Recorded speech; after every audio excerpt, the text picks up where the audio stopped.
Hey everybody, before we get into this commentary on Star Wars The Phantom Menace, I just want to let you know about our sponsor. It's a film called Sir John A. and the Curse of the Anti-Quenched. It's about two brothers that save the town of Kingston from demons by staying drunk. You can check it out on iTunes, Amazon, or wherever you get your movies. Check out curseoftheantiquenched.com. Are you telling me that you built a time machine out of a DeLorean? Welcome to the Raiders of the Lost Commentary podcast. Welcome to Jurassic Park. The unofficial commentary for your favorite Get to the chopper! and not so favorite films. The famous comedian Arnold Braunschweiger. Starring your hosts Adam and Matt. Can you dig it? Can you dig it? Start your movie in 3, 2, 1. All right, 20th Century Fox, which I guess, Disney owns that now. Yeah, now Disney owns it, so maybe they'll have that back think, for... you think they're ever going to release the originals on Blu-ray? Like, what do you mean the originals? Like the original, like the original cut, without any unedited, without any CG, new CG, and They released that on DVD. they did, and a it was while so back. shitty. But Like the quality was not great. it was different, eh? So I remember hearing like Ben Burt talk about how when they were mixing this one, that the notes they kept getting back was that it wasn't like the Star Wars like bah, wasn't hitting hard enough. Really? And but like apparently they did it frame for frame, like note for note, exactly the exact same as all the original three. Yeah. But people still thought like, oh, it's not working. And then I guess what they realized was missing was watching it with a real audience where people would be like, wow. Right. So the people were really like, bah, ba-da-da. So there's obviously a lot of controversy around these movies. The new ones, yeah. Yeah. And I watched this as a kid, 1999. I would have been like 12 or 13 years old. And I was 9. yeah, but like I watched this in a theater and I loved it. Like I thoroughly enjoyed it. And I don't remember if I had seen this in the movie theater. really, yeah. I will say, out of all the prequels, this is my favorite. Yeah, I would tend to agree. Yeah, the second one is complete garbage, and the third one I feel felt so much like they missed out on all the opportunities that they had to connect everything like last minute, so it felt very rushed. To me, Yeah, this one I just felt agree. like a fun adventure, minus like, of Episode course, in Star Wars. yeah. Yeah, like I there's a lot I like about this. Like it was the perfect bridge at the time of CGI and practical effects and all that. There's a surprising amount of CGI in here that sort of looks good still today. It still kind of hold. It depends on what, right? Some of it holds up, and other stuff does not. Right. Like this is models, but then those guys are CG, and it really stands out, you know? But like the idea of the battle droids, it's such a good idea, right? Because you want Roger. to see the Jedi in Roger. action. You want to see them like slicing, dicing, doing all this crazy stuff. But you can't have them killing humans, right? I mean, you could. Yeah, I mean, well, they did right at the end of Rogue One. But like, so yeah, it just like makes it so you can just easily kill all these robots and nobody cares about the robots, right? No, I get it, and they're like they're fun. Ah, yes, the line right at the beginning. I got a bad feeling about this. I think it's said in every single Star Wars. Yeah, I believe so. Yeah. Yeah, like casting wise, Ewan McGregor, amazing for Obi-Wan. Oh, absolutely. Qui-Gon Like, Jinn, right? especially when you get. Funny enough, like in the first one, he's okay. It's when you get to the second one and the third one, which of course are like I hate the second one, but I will say Ewan McGregor's Obi-Wan Yeah. is always a shining moment in any of the prequel trilogies. Right. Like I think that's the one thing I think any fan will unanimously decide or like have all unanimously Yeah. made aware that everyone likes Yeah. Ewan McGregor's Obi-Wan. Yeah, like, it's he's a very unanimous. likable character. He's a good thing in this Yeah. garbage of prequels, I guess you could say. I will. Okay, I know 2 and 3 aren't the best, but I do like how they made this one the same universe, but it's just a little bit different, and it still feels like Star Wars, but it's almost 100% different. You know what I mean? Like, I think it it's feels still more different. imaginative than what they've done with the new ones. It feels different in the context that it is very different. It feels similar in the context that the only thing that's really like similar is like little hints that we realize that are actually from the previous universe. Right. Like we just saw I forget what it's called, but like those like androids, like C3PO type C24 of or whatever it was. yeah. Yeah, no, I know. And then like remnants of what that is. And it's also the polished version of the galaxy because it's everything is all nice before the rebellion and everything happened. So I guess feel like I'm gonna bring up a point here because we just saw Lord Sidious and he's played by the brilliant Ian McDermott. Right. Which of course actually I'll take it back. This is like a good practical explosion. That is pretty good. Ian McDermott, of course. It's funny how This is the only shot that's not a VFX shot. That one where they show the grate where the smoke comes out. That's the only shot in the entire film that's not a VFX shot. Really? Yeah. That's funny. Destroy what's left of them. Sorry, you're saying. But yeah, so what I was saying is, of course, Ian McDermott, Lord Sidious is of course Palpatine, and most people would already know that. But it's so weird that like he's pretending to be who it is, right? Like it's just like, oh, that it's like the Batman situation of just like, you know, chins may not be totally recognizable, but like you know who it is. Like you can't tell me, like you can pretty much see all the way up to like only up to like you're blocked at his eyes, but you can tell him like it looks exactly. It's like, well, doesn't that look like the Chancellor? Like, you know what's funny too? Like, what do you think is his real voice? The deep, like sinister voice, or the kind of whiny voice? Too. You know. I always thought this part was cool that he's just like going in there and like it's like melting. Yeah, because it's a lightsaber. Like it would do. And then he sticks it in like just the one time. I don't know. I just always thought that was cool. I did too. That's the thing about this. I do love seeing the Jedi just like doing their stuff. We haven't had Jedis like doing some cool shit. Yeah, I know. And it's the first time you actually get to see them and they fuck shit up. And that's like, you know, like what they should be able to do, you know? Qui-Gon. Yeah. So I guess there's strange like there's shots where they film just burning whatever for like to have that as a plate, you know, to put in. Yeah. And they just, because it was 1999, they filmed a lot of plates on high 8. Can you imagine?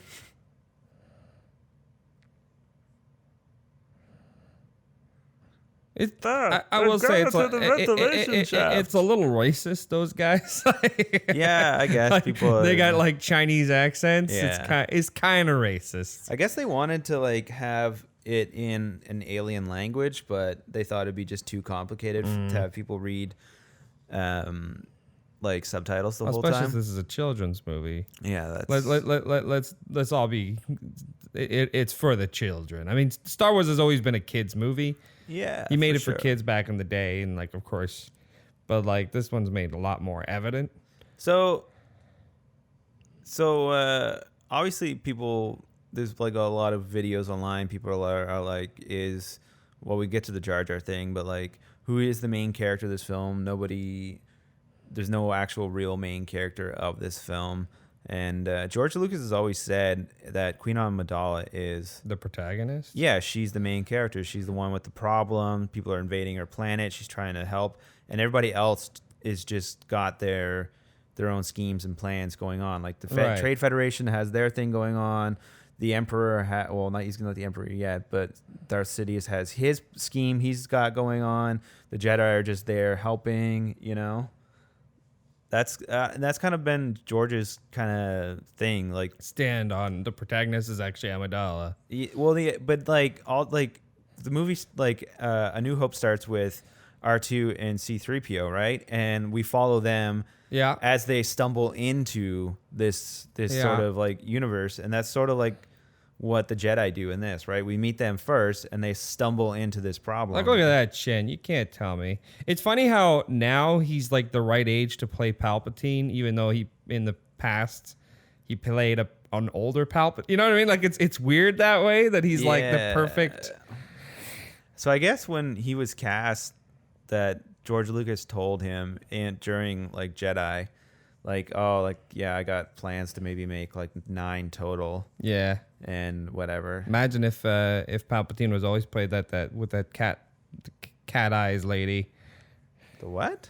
You don't know about the cat eyes lady? No. In the original Empire Strikes Back, the first time you meet the Emperor. Oh, right. Like it's a different person, right? Yeah, it's like some lady with like cat eye. It looks really bad. Like I would like if you could Google that. Because they replaced it for like. They replaced it. That is one replacement I will absolutely go for, because it was stupid. Yeah. I do like the design of all these ships. Like this shot looks a little like fake and plasticky, but I will say like the design of all the ships in this, and the like the planet like being this different thing we've never seen before, like I do quite like it, you know? Like, say what you will about George Lucas and everything, but like he gave us all these cool things, I think. Like the problem with the new ones is it feels like 7 people are trying to make 7 different movies, and they're all not like one cohesive storyline.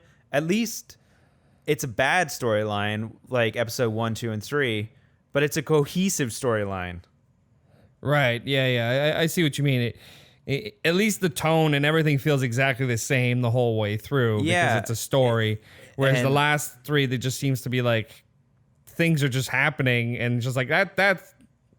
Yeah, because you got J.J. Abrams, and then it was Rian Johnson. And then is it going back to Abrams? Yeah. Right. Which, like, it's fine. It's for a new generation and everything. It feels like they're playing with the Star Wars toys, but not in the Star Wars universe. You know? I don't know. There's something about the dialogue and the way people talk in it that it seems too much like it's from Earth in a way, whereas like the old ones felt like otherworldly. Right. I love seeing that, like deflecting the laser beam, and like it's nothing, because again, we've never really seen, like all we had seen so far was Luke pretty much be a Jedi. Luke be a Jedi tonight. But you know what I mean? Like that's all we saw was just him being a Jedi. That I will say, the prequels, the things I like about the prequels, Ewan McGregor as Jar Jar Binks, obviously your favorite. I feel bad for Ahmed Best. I do, right? Like that guy's been like death threats and stuff. Like I believe he also contemplated like suicide on that. Like that is not something you think an actor should be getting. But you know, like I'm a Star Wars fan. I am currently right now wearing a Star Wars shirt. Confirm he is wearing it. Was it planned a little bit, but at the same time, I just got the shirt and I'm like, I want to wear it. You know, it feels nice. Fair. But like, I am a Star Wars fan, but like, how crazy of a fan do you have to be to like threaten someone? The actor, the person that did not write the script, that did not probably come up with the character himself. Like he was directed to do it in that regard. Apparently, it was like a bit him coming up with the character, because if you actually hear his voice, it's not too much of a put on. You know what I mean? He sounds like Jar Jar, which is also the unfortunate thing. Like if he goes to Starbucks and he's like, "Misa want a venti pike," and you're like, "Oh, you fucking Jar Jar! I fucking hate you." But what I'm saying is, at the same time, he was cast probably for that reason. Well, exactly. But like I don't blame him for Jar Jar. Oh no, I don't. And you know what I mean? Like people bad. who do, like that's crazy. Like you people who are like actually blaming this actor and like giving him death threats and making this man contemplate suicide. Yeah, That's I feel insane. bad. It's the same thing for, I forget the kid's name in this movie, but he's got Jake Lloyd. Yeah, he had the same type of situation. Yeah, people hated him. I hate him. I don't hate him. He's a kid. Yeah. like that's a decision on George Lucas to show Vader as a kid. This movie should have been half of him as a kid and like half of it from like, you know what I mean? Like it shouldn't have been a whole thing. You think it should have been like a Bible Jesus story? Like we see him when he's like a little kid and then we just see him when he's like 32? Maybe not 32, but like I think seeing him as a kid and then seeing him as a teenager would have been good for episode 1. So then episode 2 can focus on him as a teenager and him as an adult. And maybe like having the contemplation of turning dark as an adult instead of the third one where he literally goes dark in the last half hour of the movie. Right. Do you know what I mean? Like it felt so rushed for the third one. It was insane. I totally agree. I will say again, I do love Gungan City. I think it just looks really cool. Like I think it's just really cool. It's a far out design, something we haven't seen yet in the Star Wars universe. Like an underwater sort of city, like, you know? Yeah, but like, do they live underwater? Like, can they breathe underwater, all that kind of stuff? No, they got like the bubble thing. But that's what I'm saying. So like, are they... They're going to run out of air eventually? Oh, why don't they just live like an Atlantis type of situation, like from like, you know... I don't understand, but... Like, do they need air to breathe? Is what I'm asking. Yeah, they must. They must. Yeah, they need air. I was go back to the Jake Lloyd thing and the Anakin storyline. I really think there should have been tells in this movie that he had a tendency to go to the dark side. Like, I think there should have been just something where he does something sort of evil. Or he does something. That's the thing. It's hard to do as a kid, hence why they should have kind of jumped a few years. Yeah. Like almost like this movie and half of episode 2 should have been just one movie. To give the chance for episode 2 to be half of it, the second half of episode 2 and the beginning of episode 3, so that the third one could have like the first half of episode. You know what I mean? Like it felt way too rushed because you provided a whole 2-hour film about just him being a child and good and like wholesome, like completely innocent. Like there's no really any tell apart from like the Jedi Council have his doubts, but then they're like, but look how cute of a kid he is. He's innocent. Like of course he's fine. I think there should have been something that Obi-Wan noticed, or just something like he kills like a little animal or something, or he just does something where he thinks it's good because he's trying to impress the Jedi or make friends with the Jedi. You know what I mean? Or do something. But it's something very like over the top. Yeah, and yet it would never work because they would never really take him in. Hence why it would almost be better if he's doing something secretly once he's already joined kind of the Jedi. Which we should have seen. I don't know. It just like I feel like Lucas is like, I want to do a story. This story is really about the Trade Confederation. Like this is really about, it's a political film more than anything, right? Yeah, with young Anakin in the background. This isn't really a prequel for Anakin Vader for this one. No. And then the second one, I feel like Vader's like, oh crap, now I got to make a like I only have 2 movies left to turn Anakin into Vader. I guess I'll spend the whole movie doing a love story. Right? I don't know. It felt so. And then the third one, he's just like, crap. Like it's over now. Like we gotta rush things. Like he hasn't even turned evil yet. You know what I mean? Like what is going on? Now he's like, and now I'm killing children. But that's the thing. Like sure he kills sand people, but that's kind of like a way that it wasn't executed well. No, we all agree it wasn't executed. It was stupid, and there's that stupid "I hate sand" line, but because it's coarse and it gets there. I get what he's saying. Yeah. I get what he's saying. And no one likes that. No one likes that. It does get everywhere. That's true. That's a truth. That's a truth. But my point is, I always like this fish. Like there's always a bigger fish. Yeah. That's my Liam Neeson voice. Always a bigger fish. That's a good Liam Neeson. I don't know who you are. For some reason, I think of him as nasally. I don't know why, but he's kind of nasally, eh? See, that's what I think. But my friends, every time I do it, they're like, "Why do you see nasally?" I'm like, "I think he's nasally. He sounds nasally to me." Yeah, he's got a bit I don't know who you are. Bit of nasal action. There's always a bigger fish.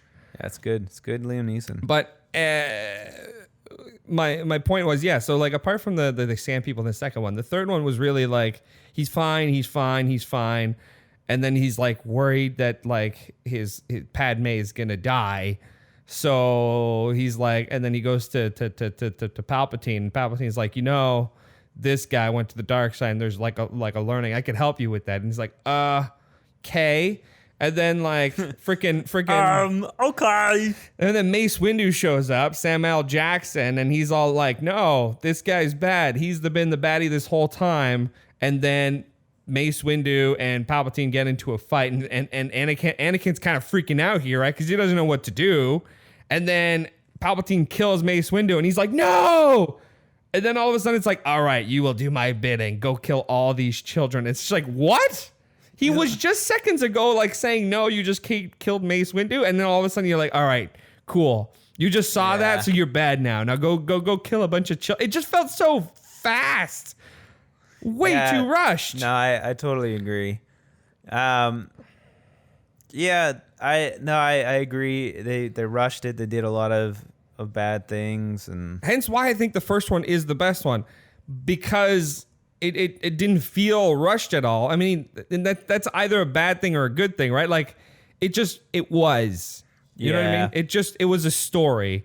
That wasn't really about Anakin becoming Vader. It wasn't like, it was just a story in the universe that Star Wars that followed new characters and had old characters that we're used to. But really, it's its own story about like pretty much a war and a confederacy. Like it was just, you know what I mean? It was a very political film. It was a Star Wars political film with certain characters when they were younger.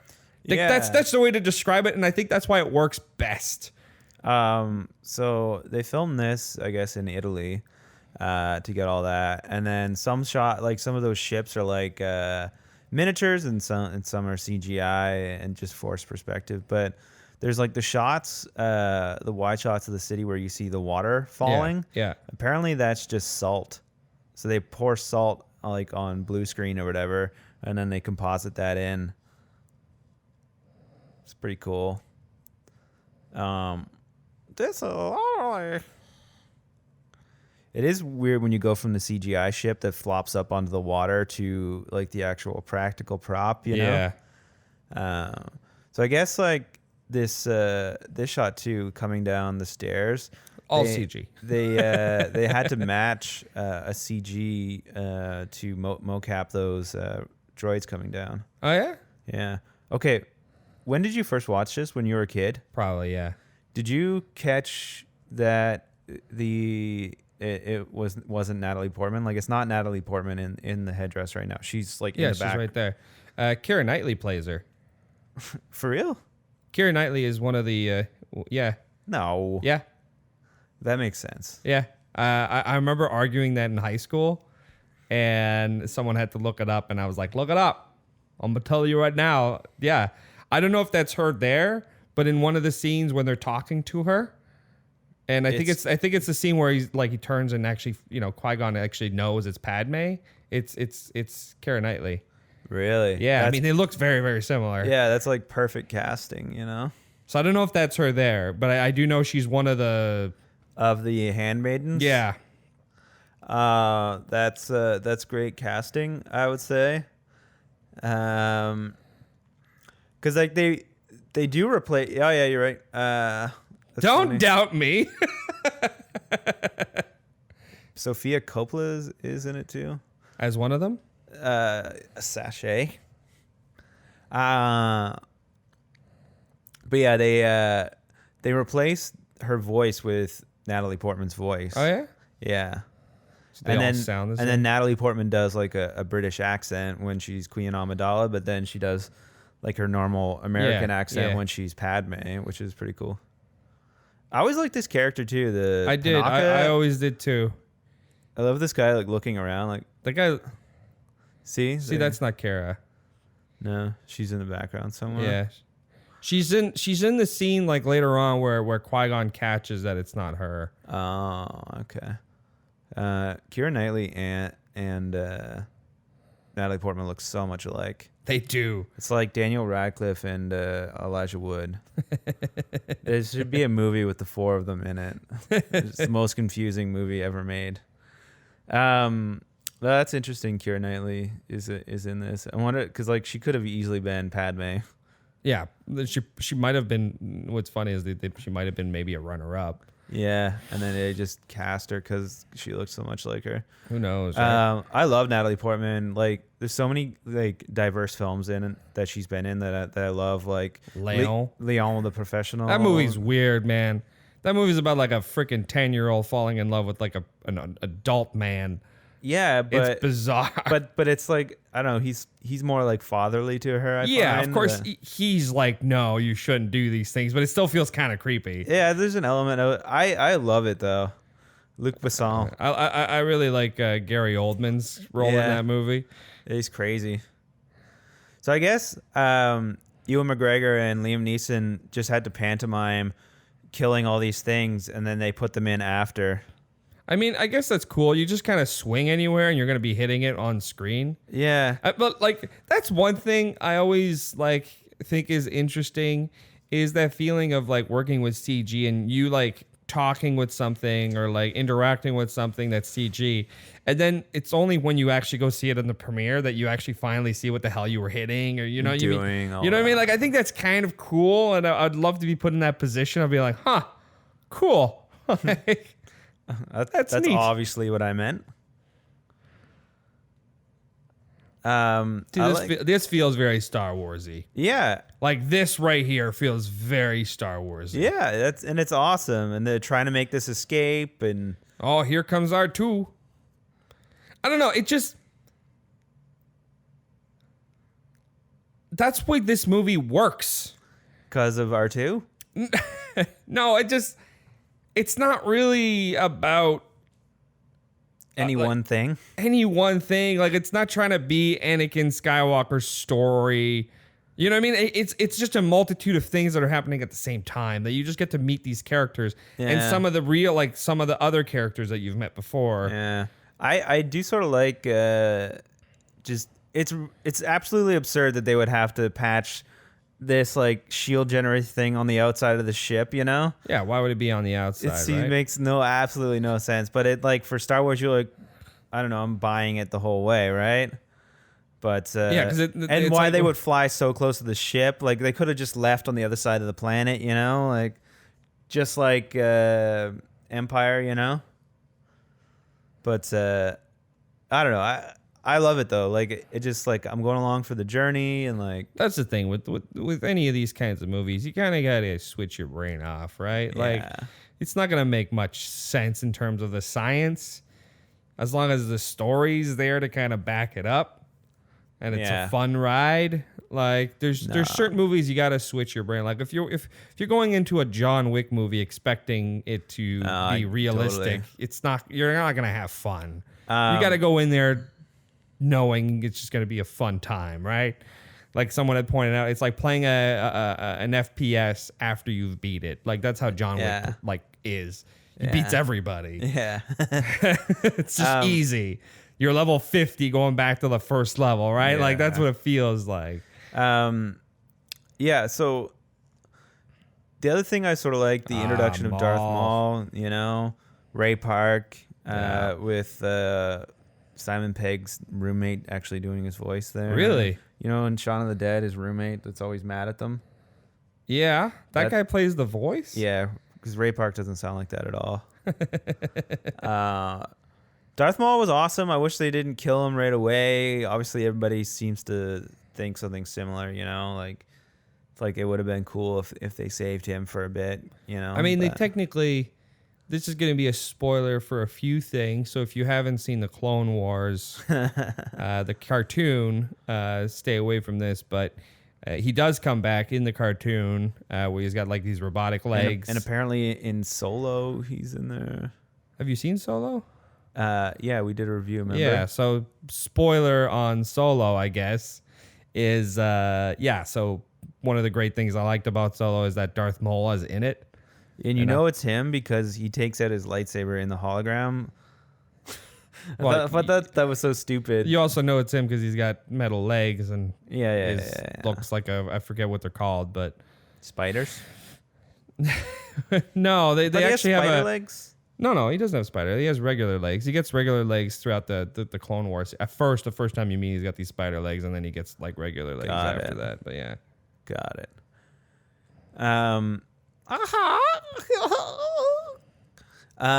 So do you buy into the theory, the fan theory, very popular fan Sith- theory that Jar Jar is in fact a dark Sith Lord? I like it. Like, it's not something I actually believe was the point of it. I think George Lucas just wanted to do something for the kids, and he's explicitly said that. But I like that theory. It's like one of the theories that Snowpiercer is a sequel to Willy Wonka.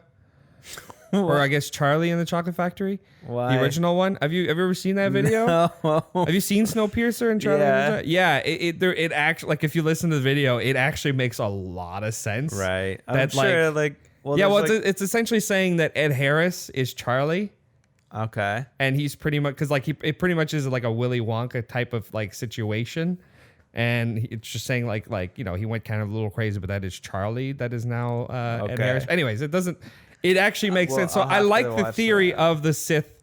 Jar. It makes sense in a way that it is sort of believable. I don't think that was the No, the I don't intent, think but so I do either. like that theory. I think it's a fun theory. I think what George Lucas's intention for Jar Jar was because he owned at the time a huge piece of ILM who did all the VFX, and he wanted to put a completely digital character in the film as a calling card because nobody trusted it at the time to do something that bold. And in 1999, it looked fucking good.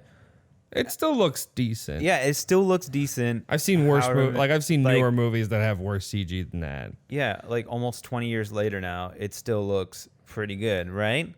So he wanted to do that as a big calling card. Like, hey, This if is you what we want to can make a do. movie, we can put an entirely CGI character in shots and it's going to look good.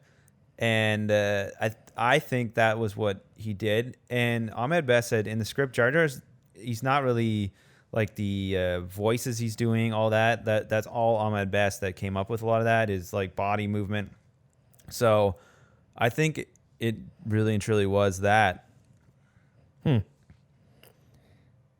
Those giant things that we always constantly see in the in Yeah. the sequel in the original trilogy now because of like all the special editions and stuff. Yeah.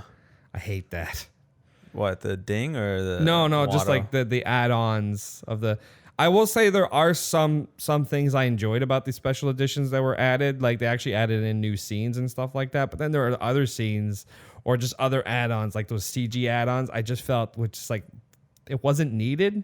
See, here's the problem from my perspective. So I saw everything really weird order. Like I saw A New Hope, and then I saw this, then I saw Empire and Jedi. Really? And then so the New Hope I saw was on TV, and it was the original, whatever version. Probably the special edition. No, it wasn't the special edition. You sure? Because Yeah. special edition came out in 1995. I remember it wasn't the special edition Then because that's weird. I watched it with my uncle. My uncle is a big Star Wars fan, and he insisted we watch that one. Okay, so there was no like Jabba the Hutt scene or No. I forget his name there, his friend.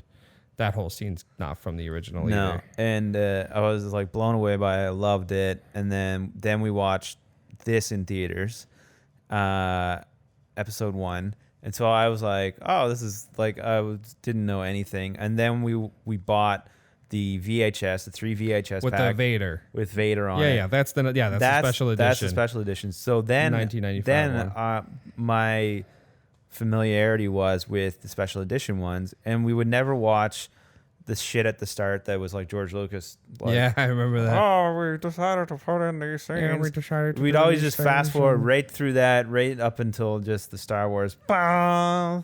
So I had no idea that I was watching something that had extra shit in it. Right. And right. honestly, on VHS, on a 480 whatever 4.3 TV, the CGI and whatever on VHS, it all just blends in. Of course, yeah. Like you can't tell. And it wasn't until later when I got Plus, it was DVDs. 1995. Well, yeah, essentially. No, it would have been 99 area, right? Anyways, but it was still in the time where this CG looked good. Well, that's just it, right? And like now it looks a little not so great or whatever, but It's still no Sound of Thunder. I don't know if you've seen that movie. No. Oh, good God. Bad? Yeah, it's a movie that came out in 2005, and it's based on a Ray Bradbury story.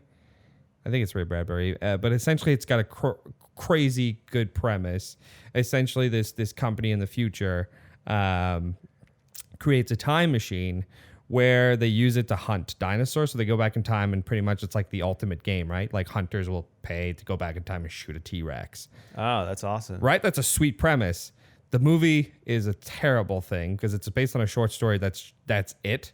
And the whole movie just takes a whole thing where they go back in time. It's where the butterfly effect comes in because Okay. there's someone stepped on a butterfly and it changes the future slightly. But anyways, in this movie, it's obviously it's in the future. They go back in time to kill a dinosaur. But the production studio, the production company that was funding it, went bankrupt after that whole thing with Battlefield Earth, which pretty much put it into the ground, and there was like this whole thing that they were scamming. Anyways, Okay. so they went out of money. So this, I think it was supposed to be an $80 million movie. Okay. Ended up only getting $30 million for their movie. So when it came to post production, Imagine that was our problem when we were trying to make movies. right? So like ad being like stripped of little to no money anymore in post production, and having some of the sets that got destroyed back in the day. So they decided to shoot a lot of stuff on green screen. Okay. Because like that's what they had to do, and they're like, oh, we'll fix it in post because they lost the sets. Okay. That because they had no CG, like they had no money for CG, they used I forget what it's called. It's pretty much the programs that they make before the final CG. It's kind of like they could use it for like storyboarding. Oh, It's really like I forget Previs? Previs. They use Previs software because it was cheap, and that's the movie that you get to see. Oh no. The CG is so bad it looks like a PlayStation 2 game. Oh man. And there's like scenes where you see like cars, like futuristic cars in the background. It looks so bad that this compared to that is just unbelievable. unbelievable. Okay, but like, so here's the thing, right? So Bulba.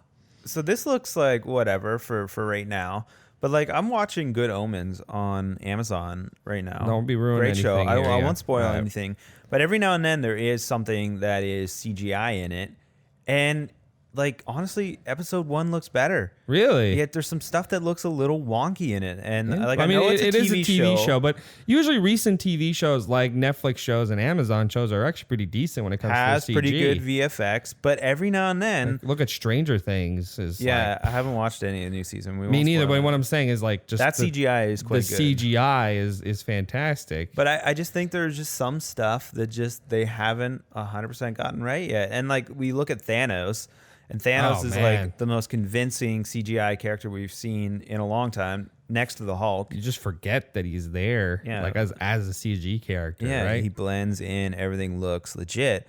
I don't know. But- I don't know if we're gonna say the same thing in like Well, that's 20 years well, from that's now, just it, too, right? right? This lady, I always like. There's something weird about. I know, these me too. interaction, I like- always thought that too. like. I think it's supposed to be like over the head exposition. Storm's coming, right? Like Storm's coming, better get home. Darth Vader's coming, right? Like I think that's what they're trying to go for, but think so. I think it's I don't think it's so at all. yeah. Apparently there's like video, and I don't know, I probably mentioned this before, where like after Lucas looked at the cut of this movie, he said essentially, we may have gone too far. Yeah, Which is funny to me, of just him even admitting it might have been a little too much. yeah. We may have gone too far. I still love George Lucas, and I think what he's contributed to movies is like I don't think people realize like how much that like modern films are influenced. I love that like little ball cup game that's in the background. That Yeah. little scoop thing. It's that game Yeah. you play when you go like camping and you like throw the ball. Yeah, every time you went camping, that was the thing Yeah. you did. I will say though, I don't know if you know, you probably know about like the history of some of like the original Star Wars, but like, sure, Lucas was brought on, but like if you saw one of his original draft, like the man was trying to make a Flash Gordon film, Yeah. and could not get the rights, so he decided to write his own kind of story and kind of homage to it. Yeah. And I've read like the original, Star Wars script. yeah, like Really? one of the drafts was turned into like a graphic novel. Oh, interesting. Yeah, and it's so messed up. Oh, really? It's really weird. It's so different from what we actually got. And I guess, I mean, we're all thankful for his wife at the time. Yeah, she's like the unsung hero of Star Wars. She really is. Marsha Lucas. She really is, because she's like, her and a few other people that help with the script really kind of narrow down what we finally got. So, I mean, the originals, because there's a lot of collaborations, right? Because he only directed the first one. Okay. And of course, but he's got help on all the other scripts, and he's mostly been story versus the script itself. Okay. On the other ones, you know what I mean? Like he didn't direct 2 and 4 and 5. He directed. No. He directed. He directed 4. He didn't direct 5 and 6. And he wrote 4, but we all know that he wasn't the only one that wrote 4. Like a lot of people were in on the collaboration of that script. Did you know he wanted Spielberg to direct Jedi? Did he? Yeah, but because he backed out of the Directors Guild because of there were some credits like whatever thing, like they fined him a bunch of money because of the way they did the Star Wars credits. Right. I heard about the then Star the Wars Directors credits. Guild wouldn't let Spielberg do it and all this stuff, but apparently Spielberg directs a scene in Revenge of the Sith. Can you guess which scene it is? Spielberg Directed a sequence in Revenge of the Sith. Yeah. I don't really know too much about the Revenge of the Sith scene. So I'll which just scene? say it, but Yeah. it's the opening sequence, the Star Battle. Oh yeah. Yeah, Spielberg, uncredited, but confirmed by him and Lucas that he's directed that. Interesting. Yeah, I like that. yeah, I do too. And like, I think, because they were a whole pack then back in the day, right? You had Spielberg, Lucas, Scorsese, I think was part of it. Coppola. I was gonna say and with that- the guy that did Scarface, Scarface. Yeah. Oh yeah, De Palma. De Palma, were all kind of part of this. Yeah, the American Zoetrope kind of thing. I found that DVD. I meant to tell you about. I'll tell you about that later. But so yeah, back to the Marsha Lucas thing. There is Yeah. a great book, Easy Riders and Raging Bulls, that talks about that and like all their relationships, all those people you were just talking about. Yeah. like, It's just the like- starts of their careers and all that. I mean, that's just crazy, right? Like all these people were all like these young, up and coming, and always kind of like pushing each other and like, you know, going into a room and providing what they've got like next. it was the perfect storm of was. things that happened for them. And it just, it's of the not time. something you see these days anymore, right? John like, Milius too. Who? John Milius. John Milius. Yeah, he's a writer. He wrote like a million things you would have known. Okay. One of which he's credited as writing on Conan the Barbarian. Interesting. Yeah, I actually was. I was watching Conan the Barbarian the other night, and IMDbing Conan the Barbarian. Obviously, seeing John Milius and Oliver Stone's credited as a writer on. That's another one, on Stone. that, and then this other guy named Edward Summer. Okay. So I met Edward Summer at one time. Really? Wonderful old man. He ran the Buffalo Film Festival. A film I'd made was in that festival, and he liked my DP and I, and he took us out for breakfast. Really? Yeah, he's since passed away. Rest in peace. But kind of just strange. Just we met him. We didn't know who he was. He said we ran the festival, but he was very nice, and he wanted to take us out for breakfast one morning. And strange thing. The movie industry. You just come across the most random things sometimes. But yeah, so Jake Lloyd obviously took a lot of flack at the time when I was a kid and I watched this. Like, I didn't like I Yeah, a it's lot, just a a lot of kid. the inconsistencies didn't bother me, and I never associated him with Darth Vader. It was like it was almost two different things, and it wasn't for a while until I was like, well, I guess they are the same person. Even knowing that they're going to be the same person, and that's how they turn into it, I was like, they're two different Yeah. things. It's almost three different things, from Jake Lloyd to Hayden Christensen to Lloyd is just a child, right? Like there's not really much change from him, and then like it just that's why I hate episode 2 so much as well. On top of that is that It's got cool moments though, like when they go to that planet and we meet like whatever Boba Fett's dad is. See, that part's cool, but the love story section, which takes up most of it, is just so god awful. Yeah, it's bad. But what I'm saying is it too, like, let's talk about episode 2 for a second, is when he's when he talks about, because at the beginning he's been pretty much like thinking about Padme this whole time, right? Like he's just like 10-year-old when he met her, or I think he's 10 in this movie, and he meets up with her, and he's been like fantasizing about her since then for another like 10 years. It feels bizarre to me, because then like he tells her that he likes her and stuff, and she's like, oh great, it was this crush thing, but it's kind of creepy, don't do that, for like half the movie. And then the other half of the movie, she actually falls for him, and it feels kind of, I don't know, it doesn't feel like good writing to me. Like this situation where, like, at first he's all creepy and he's just like, I've been in love with you since the days, since I laid eyes upon you when I was 10. And she's like, oh, okay, cool. Like, I'm much older than you, and like, it's kind of creepy. You should probably do your own thing. Until like, he's just like, now I gotta like watch you all the time and watch you sleeping, and you're gonna fall for me. I don't know. It feels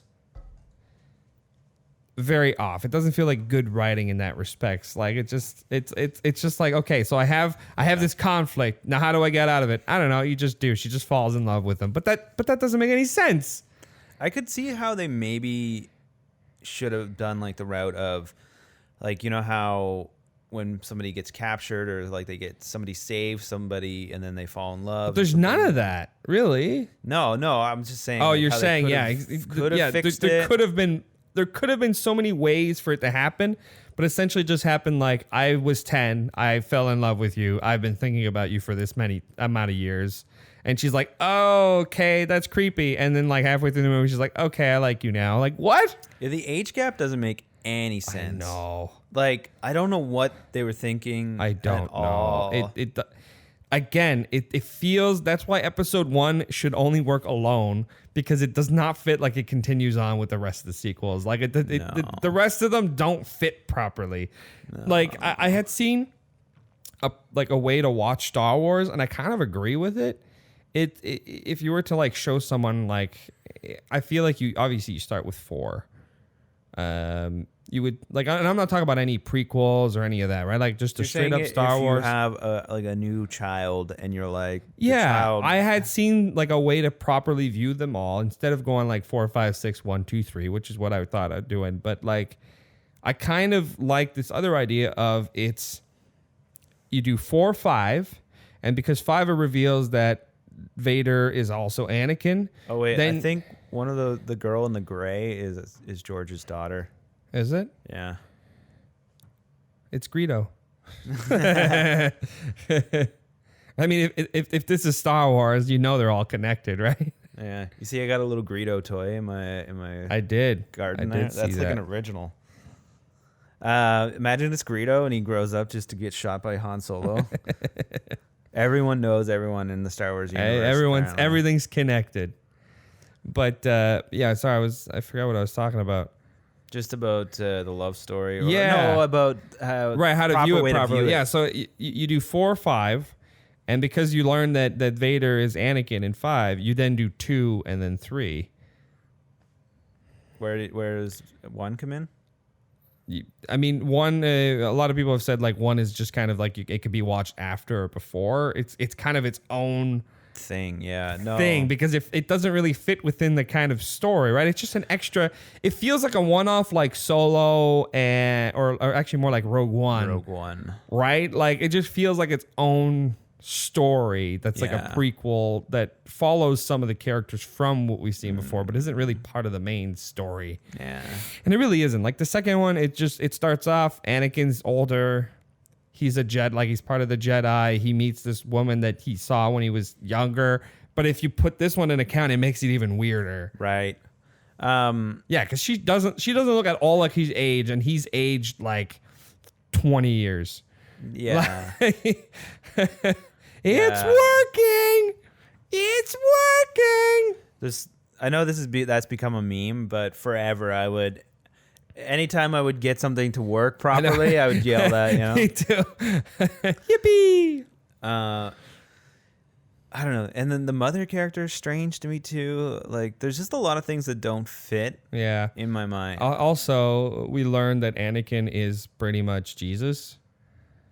Yeah, right? Because there is no father. He was born from... He was pretty much conceived by the Force. I almost don't know if I like that. But that's the way they say it, right? Like, unless and like it's just like the mother must be lying. Like, what? I always thought the Force should work sort of like the magic works in Harry Potter. Like, you can just be born a wizard that's really powerful, or even if you have wizard parents, you can be born. Yeah, either way, right? Like, it works probably. You have a better chance because it's genetic, but at the same time, it could just happen no matter what. Because I think, like, the theme of fathers in this... See, that's one thing a lot of people don't like is the midichlorian count, right? Like, they actually give it a thing. Like instead of the Force being this, like, force... See, as a kid, I actually really appreciated that because I was like, oh, okay, that makes sense. I don't know. Instead of it being like a mystical... It takes away the mystical aspect of it, right? But, like, I don't know. I don't like her example because it totally makes... Anakin be a very Jesus figure, Jesus-like thing, because he's born from the Force. Yeah, like I would have actually liked it if there was some maybe mysterious Sith Lord out there that seduced her or something, you know, something, right? Or he does like Star-Lord's dad, like in Guardians of the Galaxy, like that guy has like 100.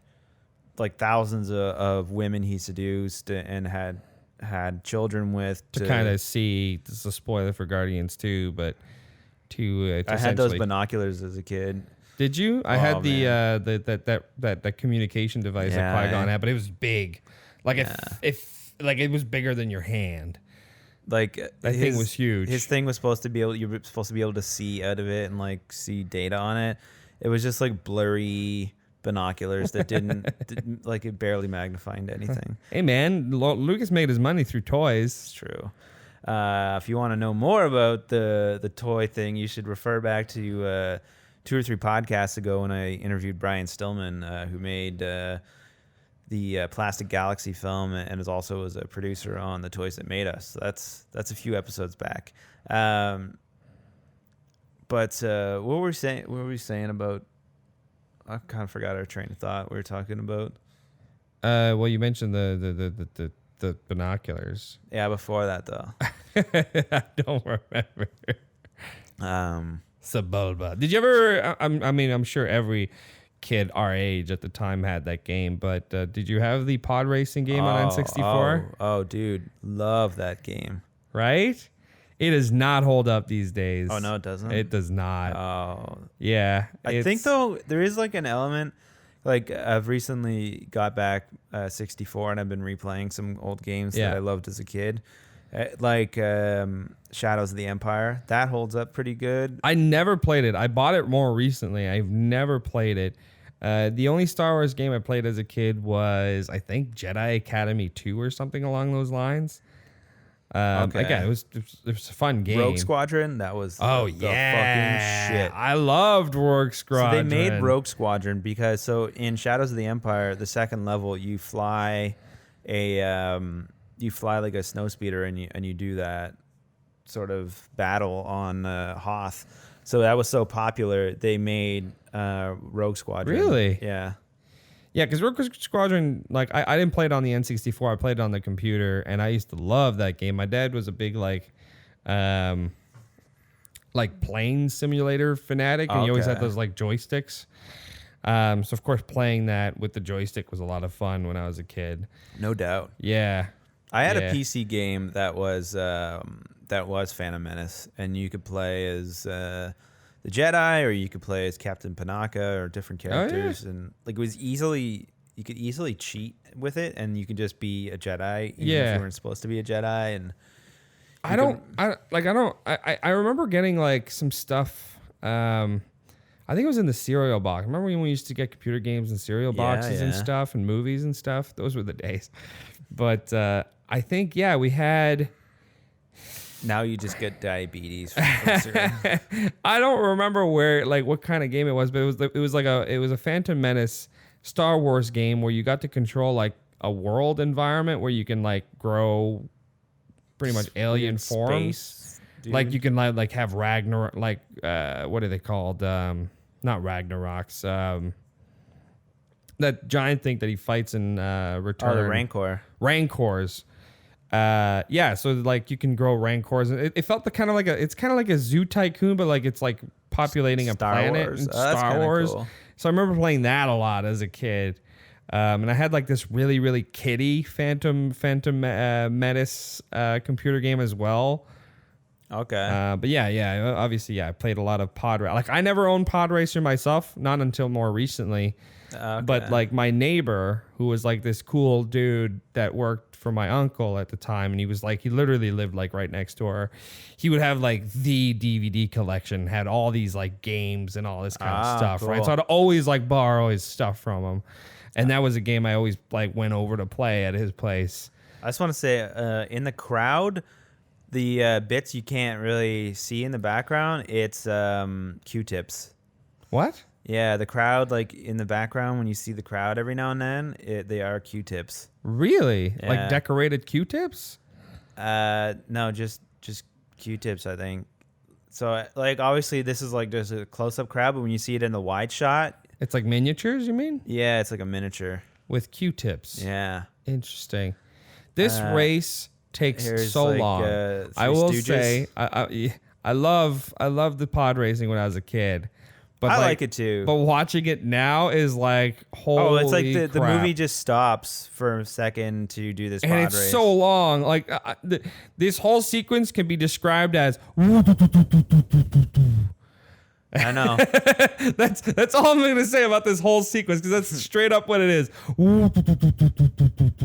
It's all you hear for like a good 20 minutes. I do love the pod race scene though. Like Lucas always talks about loving speed and loving cars and all that, and I think that's evident, right? That like his second movie he ever made was American Graffiti. What was this? Oh yeah, right. THX. THX was his first one. So I liked THX. I haven't seen it in a while, but I liked that movie. yeah, I really like it. American Graffiti was an okay movie for me. Like it was like I enjoyed it, but it's not like a movie I'd rewatch a lot. I think it's one of those movies though. Like if you were alive at that time when it came out, it's one of those like Superbad is for our generation. Just like it encapsulates like everything about that generation that like those people really loved at the time. So, but it made like $1 bajillion at the time, right? So, well, I mean, those two movies are the reason why we got Star Wars. Yeah, exactly. So, and Harrison Ford. Yeah, there you go. So I think one of the things that was done well, Jabba here and Lady Jabba in the background. Yeah. So one of the things I think that was done well about this film, having the Jedi in it as these secondary characters that like help move the plot forward, but like your main characters are like Queen Amidala and some of these new people, is that like this, you still have the stakes thing. You know what I mean? Like there's still stakes in the film if Queen Amidala is the main character. Whereas like when we watch Solo, there's no stakes. We know him and Chewie are gonna make it out fine. Yeah, no, that's the thing. That's the problem with prequels or movies like that. You know, the end result is, I don't know. It's got to be well done to add those stakes and almost have like the audience kind of forget about it. You know, I don't know. Like it's a weird combo that's hard to do. So for a movie like a Solo movie, that would be hard to do. Even an Obi-Wan movie, which they've been kind of talking about, which I hope is real, and they bring in Ewan McGregor to be and play the Obi-Wan character to kind of be like the in-between of what we haven't seen yet. Again, there's not going to be any stakes, so you got to add these other characters and lovable characters that you like, you know, actually like to add stakes to those characters, right? Like I read a bunch of the young Obi-Wan books as a kid, and there are some good bits to it, and like, but I think like Obi-Wan can't be the main character. He's got to be the second tertiary. You know what I mean? The side character. Warwick Davis there, by the way. I mean, Warwick Davis is in almost every single one. Yeah. Isn't So do you he? think Warwick Davis that's in this is the same character that's in Solo? Because he doesn't at one point he pulls off his helmet, That's a good question. and then that chick pulls off her helmet, and that like it completely changes from obviously a dude in a suit to like now it's obviously just like a small skinny. See, I chick. hate when they do that. I saw a movie recently, and it's called Speed Demon, and I would recommend that movie to anyone who really enjoys bad movies. Okay. It's a really dumb movie, but anyways, it has that thing of like, you know, that it's clearly a guy in a suit like Right. doing these things, and at the end it's revealed that it's like some really really tiny girl, and it's just like, but that doesn't make any sense, Right. Like you can't do that to an audience because they're expecting exactly that. You can't be like, oh, all of a sudden it was a woman. It's like, yeah, but before it wasn't. It's like 100% wasn't. Yeah, what the hell? Yeah, that's funny. I also hate the fact that he catches up so actually fast. Like, how slow are their speed racers? It's like video game rules. Like, you know when you play Mario Kart, no matter how far ahead you get in first place, they'll always catch up. Like the original N64 Mario Kart. Or like any race movie, any race, anything, right? As soon as you're in last place, you have the opportunity to possibly make it forward. I mean, I've played those games where if you're in last place, you're stuck there. Like, there is no way in hell you're making it past. But like, yeah, this follows the movie rule of like, if I'm last, no matter what, I can pass anybody behind me. It's like, how? Yeah. Everyone should have the same speculations, like the same specs. Ooh, that wasn't bad. Yeah, that's all nice. CGI. I think Tusken Raiders showing up here, taking pot shots. And that voice of that one announcer is that guy that used to be on Whose Line, eh? Greg Proops, I think his name is.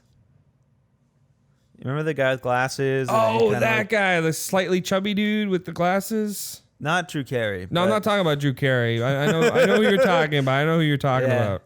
Yeah. Like not like chubby, but like just a little bit stockier, yeah, I dude. suppose, eh?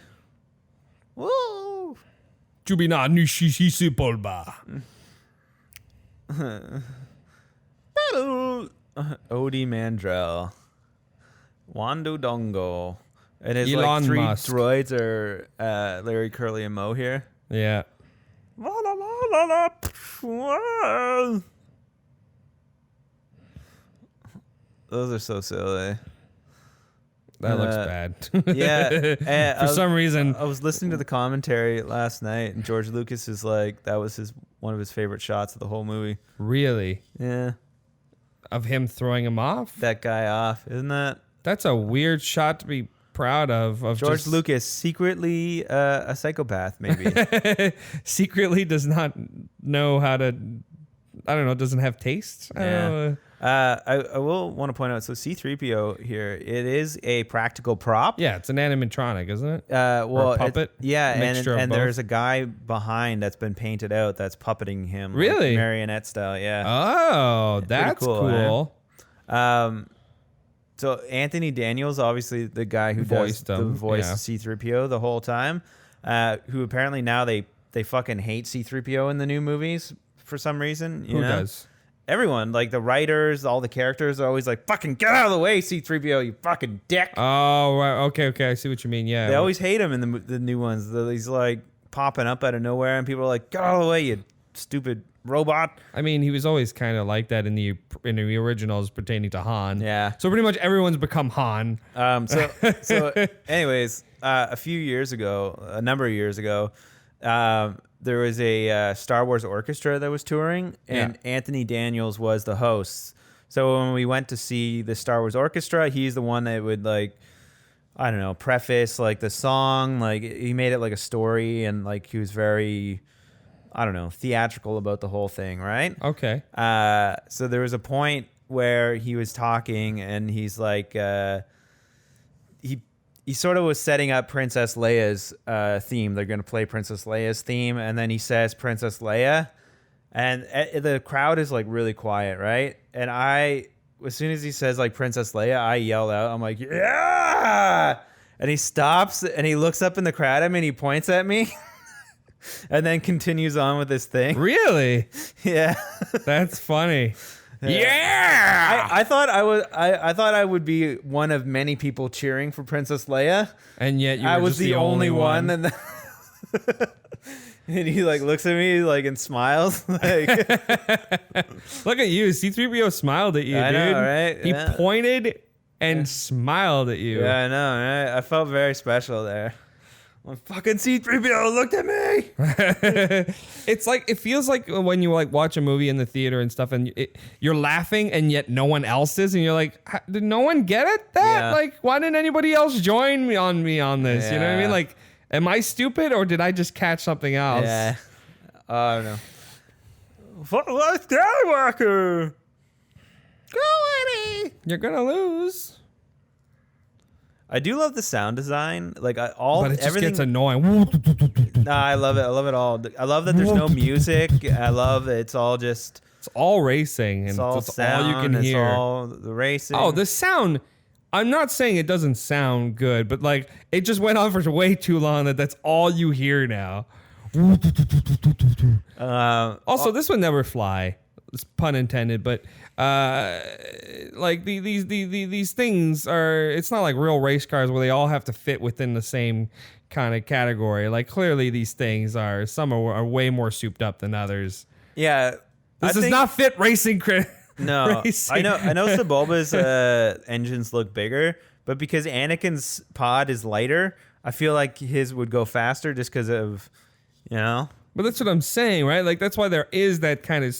I do You like have the to design fit of within. them though. It's just two jet engines pulling like, just like a small chariot thing. I mean, it pretty much is reminiscent of the chariot race from Ben-Hur, right? It feels. It's got a bit of that vibe to it. I think that's like a sewing machine sound. Really? I'm pretty sure. See, I'd love to just know exactly what all the sounds are falling within. I think that'd be Ben great. Burtt like talks a lot about where he pulls sounds from, and like apparently one of the sea creatures is recordings of his like 4-month-old daughter, and it's just slowed down. She had like this apparently like just like cry, and he recorded it.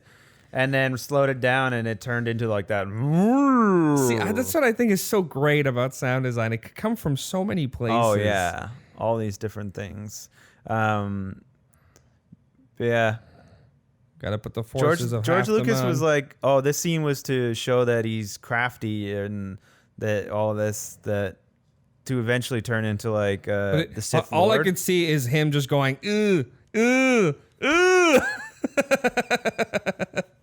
All I know is that I think it's just kind of dangerous to be looking down the whole time. The whole time.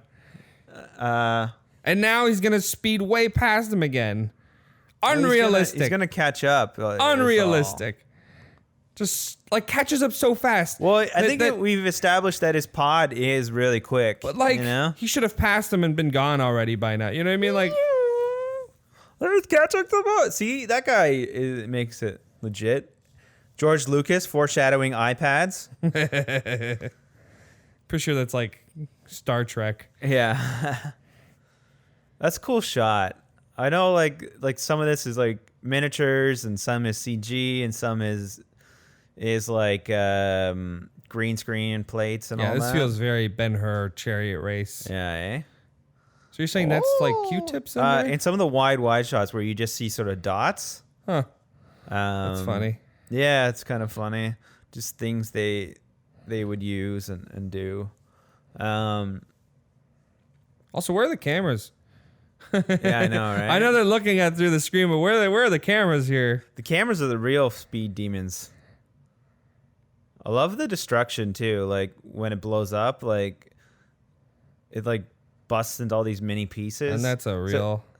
So I guess like their reference material for blowing the ships up was F1 crashes. Oh yeah. So like, because when you see like an IndyCar F1 when they crash, all this shit flies off, but the driver stays contained. Yeah, you know, in the roll cage. Yeah, of course, it's a. So that was kind of like their reference material. Obviously, they took a bunch of sounds from Indy F1 race cars, and apparently toothbrushes. Like that was another sound they pulled for some of the sounds of the pod racers.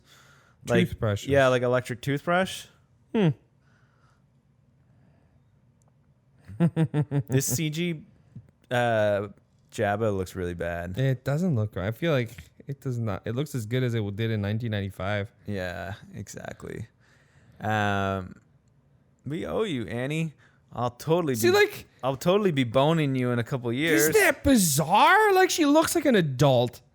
I know. Like she looks like she's like early 20s. I think that's what she is in the. She's supposed to be 14, I think, in the movie. Something like that. Yeah, the age difference is supposed to be like a few years. Yeah, but she. Because how old is he supposed to be? 12 or 10?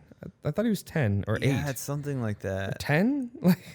Yeah, but I don't know. It's tough, and I don't know. It just doesn't work, and it doesn't work.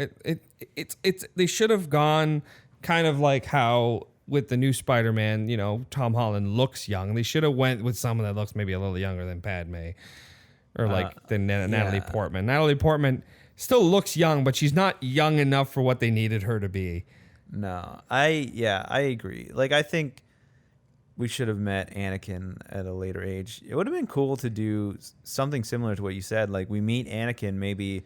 As a little boy on Tatooine, just kind of, but then we like fast forward in time, and he's there, you know, just to give him more character development as like before, because like as a kid it would be really hard for him to do to turn evil, to show any tendencies of being kind of evil. No, you're right. Padme is supposed to be 14, and Anakin is supposed to be how old? Age, so he's supposed to be 9 and she's supposed to be 14. So a 5-year age gap is what it's and supposed he turns to 10 be. During the film.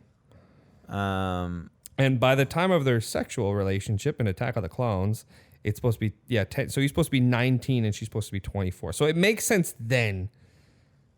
Yeah. But it's because they look like he looks younger than 9 and she looks older than 14. Yeah, that it doesn't work. She looks like a woman in the movie. She doesn't look like a girl. She looks 24. Yeah, which I think Natalie Portman probably was. Yeah, actually, I'm gonna Google it up. If she was as young as she looked in Leon the Professional, and he was that old, I think it would have worked then. Yeah, because she looked 14 at that time.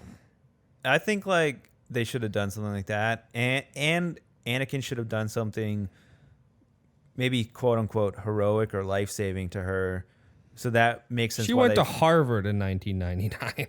Yeah, I know. She's like wicked smart. She's fucking wicked smart, dude. Okay, so this movie came out in 99, 98? 99. So at the time of filming, it probably would have been 98. Or 7. Probably took them a long time to film. So let's say 97. That would make her 27. I love that he just is fine with abandoning his mom. I know. Then he's like, what about her mom? Well, she's like, I'm going to wait for your Sith daddy to come back. Give me some of that Sith Anakin, dick. she's not a main character. That's great. Great Liam Neeson exposition. The storyline with the mom is so strange too, right? Like It's she's very like weird. she's a slave. She has like apparently just got pregnant randomly, allegedly, quote unquote, and then gets wink, bought wink, out of nudge. slavery and gets married to the guy who buys her. Yeah, like how fucked up is that? Oh yeah, I bought your mom to fuck her. Like Maybe not as crude, but that's essentially what that guy does, though. And then the Anakin's like I all bought like, her for work and possibly sexual things, but we fell in love. Like, Anyway- did you though? Anyways, she ran her mouth a bit too much, and now she lives with the Sand People. Like I You didn't bother to go see her. Yeah, but it's far. and, I like- went. My leg got all beat up, and then like Uncle Owen. That's because you couldn't stop eating cookies, and you got diabetes, and they had to cut off your leg. Uncle Owen's not the one who. Oh yeah, Uncle Owen's their kid. The kid. Yeah. Well, like his son, but prior to her, right? Yeah. Or is that I her don't know. actual child? I don't know. Like they could have just made it like she had force powers, maybe, you know? No. Or maybe she was No. maybe they make They her could have gone so many places, and they created I don't know. A lot of things are still wrong with these movies. Yeah. That add so many plot holes. I don't know. They wasted her as like the mom as a character. That's the problem. If you're gonna do a movie to explain other things, you shouldn't have more questions by the end of it. Yeah, exactly. Which is kind of what happens. this big exposition scene here. Oh, the Come on, choice, Anakin. We've got to leave your mom. I don't know. It would have been kind of cool, like if it was like a Carrie type thing where the mom is kind of maybe a little bit insane, and she has Anakin using his powers every now and then for her gain, but because she's like a bad character, sort of. well, that's where he learns those things. Yeah. Right? And See, isn't it so simple to just come up with these things right away? I feel like either Lucas had these plans from the get-go, and I call that bullshit. No. I call bullcrap on that. Like, I think he might have had ideas, but there's no way that in hell he planned all of this. And Right. such, like, you know what I mean? Like, But if you do that thing where like it's like she's manipulating the kid to get him to do stuff, but like as a kid, the kid doesn't know. yeah, of course. Like, that he's doing that's these his bad- moral compass, right? And Like, he's trying to get love and attention from the mom, so he does these sort of evil things, thinking they're good, and then that like sets up his moral compass in the wrong direction from the beginning, you know, and then so it sets up a complicated relationship that, you know, like maybe like the mom character is bad and does something really, really atrocious at one point where like the Jedi have to apprehend her, you know? yeah. And then that's like where Anakin turns against the Jedi for something and turns more to the dark side or whatever. Just I always love that the drop This off. math can't be right. I did the math wrong. What'd you do, math? for? Well, she was born in 81, Natalie Portman. This scene always seems weird to me. What do It you just mean? happens. like it just comes out of nowhere. It just comes out of nowhere. Like it just all no of a sudden, because like build-up? what were they reading? Like what were they running from? They didn't know what the hell was happening. And all of a sudden it's like drop down. It's like what the hell? I don't know. It feels like there's a missing bit. Maybe there's a deleted scene. There has to be. Yeah, I also like that guy. That guy just feels cool. the pilot. Yeah. Yeah, I agree. Like he fits. He fits within that Star Wars universe. And I don't know why. And that's something about Star Wars. It's all these side characters that seem interesting, like that Captain Panaka, or like remember like Wedge and Oh Dash. man, I love Wedge. And he's like this like side character that's in only a few scenes, but people love him. You know? I mean, Wedge is in Rogue One as well. Yeah, it's true. I love that. Yeah, so she Natalie Portman was born in 81. Okay. So if this was shot in 96, 97, she would have been 16. Oh, really? Right? She does not look 16. No. It's like, Lucas, you could have grabbed someone that maybe looked a little younger. Like, you grabbed someone young, age appropriate, fine. But she looks way older. Yeah, she doesn't look 16. No. But maybe that's just because my brain is picturing her as her, But then you know again, how like she doesn't look like she's changed at all. this chair is so excessive and looks like the most uncomfortable spider leg chair. Like it doesn't look like comfortable at all. Yeah, like, you know what it reminds me of? It reminds me of remember Wild Wild West, Yeah. right? The I Big forget spider thing? Yeah, but like that's what he's in, right? He's in a wheelchair that has spiders on it Yeah. at one point. That's I guess because that producer Kenneth Branagh. was obsessed with spiders. Was it? Yeah, there's like a big story Kevin Smith tells. You can find it on the internet, but essentially just Kevin Smith wrote like a draft for that Superman Lives thing. There's that whole documentary about that. But Yeah. that producer wanted a spider in it really bad, and so Kevin Smith was forced to put some weird spider in it, even though it didn't fit. But then that movie What was never got this? made. Oh, right. Okay. And then later on, That dude made Wild Wild West. and put that spider in it. But funny enough, though, there is a Superman cartoon where there is a giant mechanical spider that attacks something at one point, and Kevin Smith does the voice of the spider just as like a little Really? inside joke homage. That's funny. thing. Yeah. That's funny. I liked Wild Wild West. I haven't seen it in a long time, but I really enjoyed that movie. It was one of those stupid movies Yeah. that I think it's one of the earliest like DVDs we owned Oh, really? at the time. Yeah, it came in that like old case there that you like opened up on the side there with the latch. Oh, the You know what I'm talking latches. about? Those Yes, types of yes, DVDs. yes. God. Oh, latch technology. La- So you'd remember me. I carved it out of Japor snippet. See, like, there's nothing pertaining to like a love here. It's just a kid who appreciates her. Yeah, it's more like a big brother or little brother, big sister. kind of right? Like vibes. there doesn't feel like any sort of romantic spark here at all. No. Especially since he's supposed to be 9, and then to be like he grew up in the Jedi thing and just like fell in love with her. Like, I've been thinking of you for 10 years. It's like, really? Jesus. Yeah. Like that she should not have put that big of a impact on you it like is that. Not weird. romantically. I don't know. It just yeah, it's like, Lucas, weird. why couldn't he have meet someone later on, right? Like, why did it have to be her? Right? Also, Padme syndrome. I don't know if you're familiar with the Padme syndrome. What's that? Where you What? become in love with Natalie Portman because Well, no, essentially Padme syndrome. Like, she's badass in this movie. okay. She just goes from like badass to pretty much like the damsel in distress. Oh yeah, You know what I mean? Like, she just loses all of her characteristics. That is- like that makes her so cool in this. That is one. something I will say about Return of the Jedi. So yeah, episode 1, episode 4, New Hope. Leia, she's a fucking badass. She's blasting through the garbage chute, And she's, like, fucking shit up. sassy She's and, like- sassy. And then in Empire Strikes Back, Someone get this same moving thing. carpet out of my way. It's like, damn, girl. Yeah, second one again. She is like a main character. She's a leader. She's in charge, right? But still, And then- she feels a little bit more watered down, a little bit, right? Like you can kind of feel. But she's still I doing didn't know shit, Terrence right? Howard was in this. Oh yeah, look at him. But then Jedi, she's like I know. She just becomes like a. She God. becomes like a. Carrie Fisher talks about it too. Like I read her book and like it just doesn't make sense. And like I always felt like something was wrong about her in that film. I was like, she doesn't fit. Like it's just not working. Like Yeah, and then the new ones, it's like a weird mixture between the two.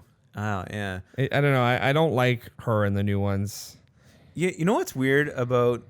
I was watching the second one. I really hate this interaction. It's terrible acting. So like, oh, they're attacking that dreadnought ship, right? Yeah. And then they fix something. They like whatever. They're able to escape, and then Poe's like, oh, I'm gonna go attack the dreadnought ship, and then Princess Leia's all like, no, you can't do that. But then all the other ships show up behind them. You know what I mean? I know. Like it's just like I don't know. We don't Just- talk about episode 8. None of that scene made sense. We I never don't talk about episode 8, Adam. Yeah, Let's all it's just be so honest that bad. Leia should have probably died. I think she should have died. She And could have I know Carrie Fisher is dead, and this is nothing against Carrie Fisher. I think her character should have died where we all know, if you've seen the movie, should have died. We'll do that one another time. But yeah, like I did notice Leia, but like I feel like Padme's even like worse. Like Yeah, she no. goes even crazier, like like loses everything that she gained in this one. I know, right? And like, I don't know. It's just bad writing. Again, bad writing. Again, Lucas did the prequels all by himself. Yeah. That's and that's what I think that's what I was trying to say earlier, right? Like he only technically did A New Hope. Right. And then everybody else, like he had directors and writers do the other ones. Like he had a story for it, but everyone else wrote it. Yeah. And directed it. And then he came back in the prequels and did almost everything, right? He wrote and directed these things himself. And you can kind of tell because they don't feel as strong. No. Like the They writing don't and the fit dialogue as isn't well. as good. And you can tell there's a lot of plot holes. There's a lot of things that don't make a lot of sense. And there's a lot of things that just, again, like the Padme syndrome. She becomes a love interest and she just becomes softer for only reason is plot relevance, right? Like they need her to. It's just like, but that doesn't feel right. Like that's not her character at all. Like she used to be a freaking queen and was like trying to do everything to save her people, right? Like, and she's a badass. Yeah. And then they just kind of take everything away from her. I love that we get to see the Jedi Council and in this one, and I And love they- how that- diverse it is. And that there's Samuel Jackson and I know, Penis right? Head The penis head. and non-puppet Yoda. Apparently there was a puppet Yoda, for the... I think this one's CG. Is it CG? This? Now you're making me question it. No, Yeah, this has to hold be on. CG. Yeah, it's CG. I think there was... They originally were supposed to have him be puppet, and it just... I guess they went with CG instead. Yeah. What was I gonna say? I do love the design of Coruscant. I think it looks like pretty cool. And Coruscant's like the main hub, right, of the Yeah. universe kind of thing. it's It's like the rich planet. in the new no big spoiler, but in the new Spider-Man film, did you catch when Sam Jackson like says that like he's like he said you wouldn't know that because it's not a Star Wars reference thing, and then he almost does like a wink at the camera. Does he? Yeah, because like I'm Nick Fury and I'm Mace Windu. What's funny motherfucker. is I didn't really realize when he said it that I didn't connect it to that he wasn't a Star Wars. So Yeah. it's funny because in the universe, Star Wars does exist. In the universe, Big Lebowski does exist in the MCU, but characters from those are already in that universe. Yeah, Isn't that it's weird? funny. Like, it's weird that way. It is pretty funny. Jeff also, Bridges even is in Star right? is in Lebowski, and he's in Iron Man, and Right? Like it's just Sam Jackson, there's a few overlaps. and okay, so is this Keira Knightley then? Come on. There's a sorry, there's a scene where they're actually like straight up talking. Who is it? Oh, so this is actually. I think this is her. this is actually her. I hope. Again, it doesn't seem like a romantic. Yeah, no, that's Natalie Portman. No, it's later on. Yeah. You'll see. I don't know if she's like in always throughout or if she's just like in that one scene. Right. She must have been seen at least once. Looks like a big mushroom. Yeah, a little bit, eh? So Where, is that where you see the ETs? The ETs are in this one. Yeah. Apparently, in the junkyard, in the background, there's a pod from 2001. Oh yeah. Yeah, apparently that's a thing. I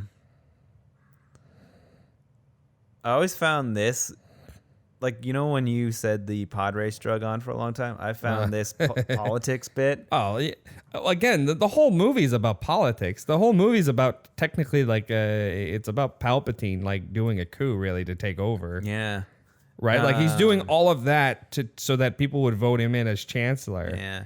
It's basically like he took like stuff from real history, right? Like that's kind of what Hitler did in a way, right? Like he forced his way in and then forced his way into power and then, you know. So yeah, I always found this weird, and especially how they do this whole thing.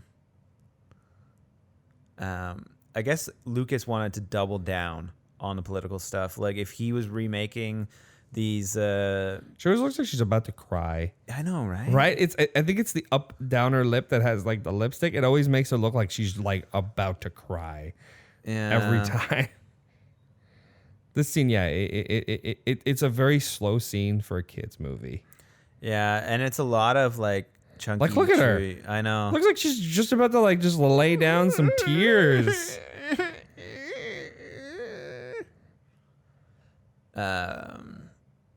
Yeah, I don't know. It It is looks like she strange. said like her dog's dying. Yeah, I know, right? But yeah, it's a very political. But that's the movie's all about the politics. It's a political movie that has Jedis. Yeah. Like- I think that's the ETs down there, right? They're somewhere, and I like that. Right, the collaboration of Lucas and Spielberg throwing things from one to the other movie, No confidence in Chancellor. like the C-3PO and the R2 and the engraved on the Ark of the Covenant. There's the Chewie land, The Wookiees the Wookiee. from There's the ETs down on the left. Yeah, there they are. Order! Order! It's convenient. Everyone knows English. That's the one thing about the Star Wars movies, right? So how did Palpatine know he was going to get the vote? he planned on it. Like he thought he would get the sympathy vote because of the blockade? Yeah, I don't remember exactly. 'Cause I'm not totally paying attention. It's been a while, but yeah, he orchestrates the whole thing. So he uses Lord Sidious himself to kind of to deal with that. That's a shot Lucas should be proud of, not the freaking Yeah. Jabba throwing the thing It off. does look a little like wonky in some spots, but yeah. But it looks it's a nice shot. Yeah, that's pretty good. I don't know. This is so weird. Like, how did he not know? Oh. Like, how did he not know that he's like he can see through that? Like, no problem, right? Like, It reminds me of that scene in Ghostbusters where Yeah. like, he's showing the cards and shocking that guy. even though he's getting it right, Yeah. just so he can get with the girl. Yeah. Man, Venkman is a terrible character. Yeah, it's the worst. Like he wants to sleep with his students. Essentially, right? I don't know. This whole scene was weird to me. Like, I never understood, How much does it cost? Everything. yeah, what's going on. See, like Training. fear leads to anger, but like not necessarily. He's describing like the stages of grief, maybe. It's like he's a kid that doesn't want to lose his mother, and like Yeah. that's so bad. I don't know. There's like weird stuff with how the Jedi are trained, and they're Yeah. kind of be very like. You know what? Though? Like a Shaolin lot of monk people are saying, style. like, yeah, a lot of people are like, oh yeah, I want to be a Jedi. It's like I would not want to be a Jedi. no, Actually, being a Sith Jedi is better. Well, being a Sith, even being a Sith, the best place is to be a gray Jedi. Is that like you get to be a Jedi, but you get to It's still it's have a wife? And, yeah, it's essentially like a Jedi that's away from the Jedi ways and is out for like he's not on a dark side. He just is like he got just has the powers. powers, right? Like I don't know too much about it, but yeah, that's what they're called, like gray Jedis, and essentially like that would be the way to be because like you're not following the code of like these monks and like you can't do anything. And the whole prequels is essentially the first one's a political film, but as a whole it essentially just tells you that the Jedi Council was wrong. yeah. The Jedis are kind of dickish in the like that they are their own downfall. You know, Like that's how yeah. that's how Sidious takes over is he plays on their ways to trick them. Yeah, right. Like that's what he does, right? Like he knows how they are. He knows how they work. That he pretty much Yeah. uses that as to his advantage to Yeah. take advantage of them, really. Yeah. But they are their own downfall. Yeah, no, I think They I have think no you're one right. to blame but themselves for what they did. They Yeah. like it really is. I don't know. I almost wish they went back further in time to start the storyline, you know, for these films, like Instead of like just like and show like the 30 Jedi years, Council, like- like when it was at its like beginning, and maybe Yeah, it was like a that's- good thing, that's and then another it got thing. bogged down. Or, that's another thing. This movie like's difference is what, like 40 years? yeah, 50 essentially. years? Like essentially like that is not enough time for like half the stuff that's happening. Like for a whole like universe to change like style and stuff. Like everything changed within 50 years. Yeah. And I know I don't know. Yeah, even like the Because like technically nothing's gonna change until he's like Vader, right? Like nothing really changes until he's Vader, because that's when like they lose the Jedi Council. So if anything, that's really only 20 years, yeah. right? Like between Vader, because they like she gives birth, and like Luke and Leia are like 20 years old, I think, or something like that. So really, the difference of time, technically, like where there's like a drastic amount of change, is only 20 years. That's crazy. Yeah, it would have been better if it was like a longer shift or a slow shift into it, and Where Anakin could have been part of it, but it shouldn't have been only about him. yeah, You know what I mean? Like, and that's why the first one works better, because it's not about him completely. He's a sub lot. You know what I mean? Like it's a sub story. It's I forget the proper word here. like a secondary plot line. Yeah, it's just it is a secondary plot line. Like it's Yeah. not really the main line. Like it's just it's another plot line, because the movie has a bunch of plot lines. Yeah, I almost feel like this movie could have been its own like 3-movie thing. It Like in a could have been way. as well, but it could have also just been split and brought him as older, because you could have cut out a lot of stuff too. Yeah, like there's a lot that goes on. It in this just it movie. feels like Lucas didn't exactly know. He wanted to do a prequel to provide like history on like how Vader turned into Vader, but at the same time he wanted to show his world building. Yeah, Right, like look how much I built this world and this political aspect and all this trade confederacy, right. and he got bogged down in the minutia of it all. He did. He got instead of bogged down, worrying exactly. about the Which again, it still works, but it should not have been part of a trilogy to show Anakin turning into Vader, because it's not really about that. yeah. And if you were trying to do that to begin with, you shouldn't have made this the way that this was. Right. I don't know. It felt Is this like the scene that's shot digital too? I sort of forget. I forget if it's this scene. Yeah, but there is like a scene in this film where they use those prototype Sony cameras that they filmed like 3 and 4 on. 2 and 3 rather on. Yeah, Just it's to this test? scene. It's this scene is shot digitally, and then like the rest of the film was shot on film. And it was like, because Lucas was like a big proponent of shooting films digitally, right? Because you end up having to transfer film to digital, and that's Yeah. like, so he was pretty much Tommy Wiseau.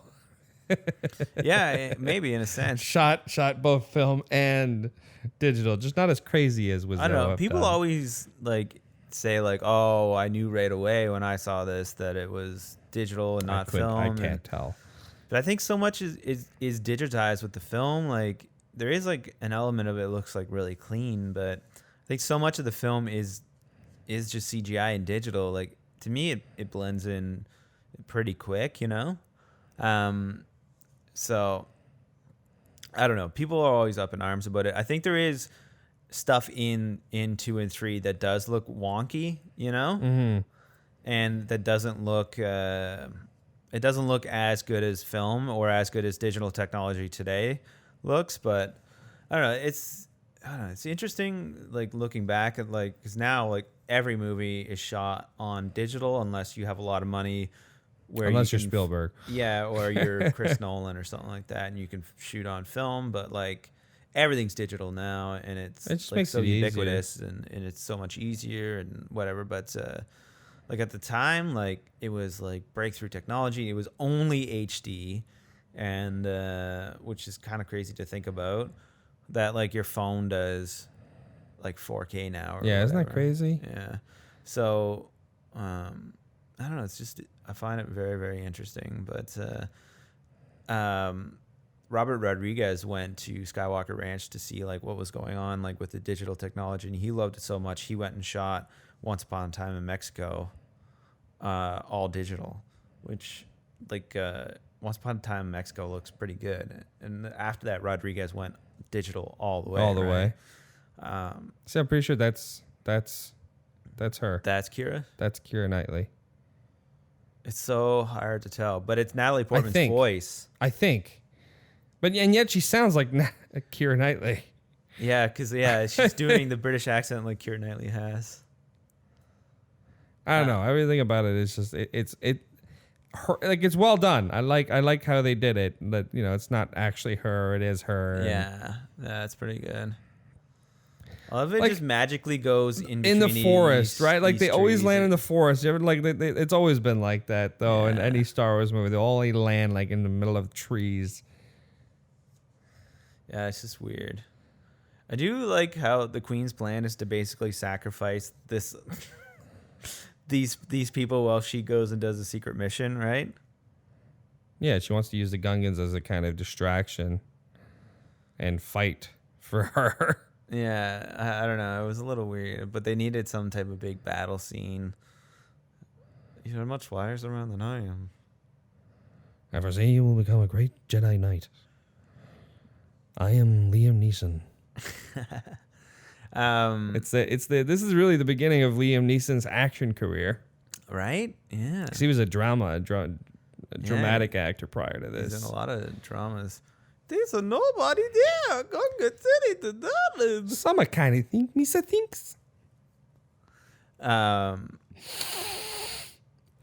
They were wiped out. They have some other hiding spot. I feel like hiding under the ocean would be the best hiding spot. Unless they know where you're going, I guess. Like, I know they know where you are. Yeah, I guess. I don't know. So they have this like hiding spot. I don't know. I remember reading the book as a kid because they released a book, but they describe like this hiding spot like it is actually pretty hard to find. The novelizations always add extra like information, right? Or they'll add like those extra things. Speaking of Star Wars novelizations, so the first movie. I think that's Kira. Oh yeah, no, you're right. That is Kira. Because like it looks so, they look so much alike.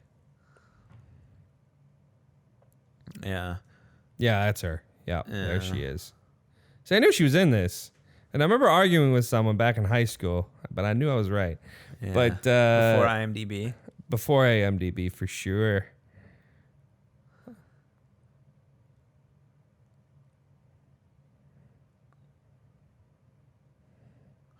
Ooh, Sadies. I love the look that they gives them. Watch the Jedis. It's like they had a bet going. Like Obi-Wan and Qui-Gon? Yeah, watch their face. Told ya. And Ewan McGregor's like, fuck. Yeah, right? It's just totally the look like, damn. Like, it's like they had a bet going. So are you going to go to Star Wars Land and build a lightsaber? What? You can do that? Yeah, dude. You can build a droid, too. Star Wars Land, is that one in Florida?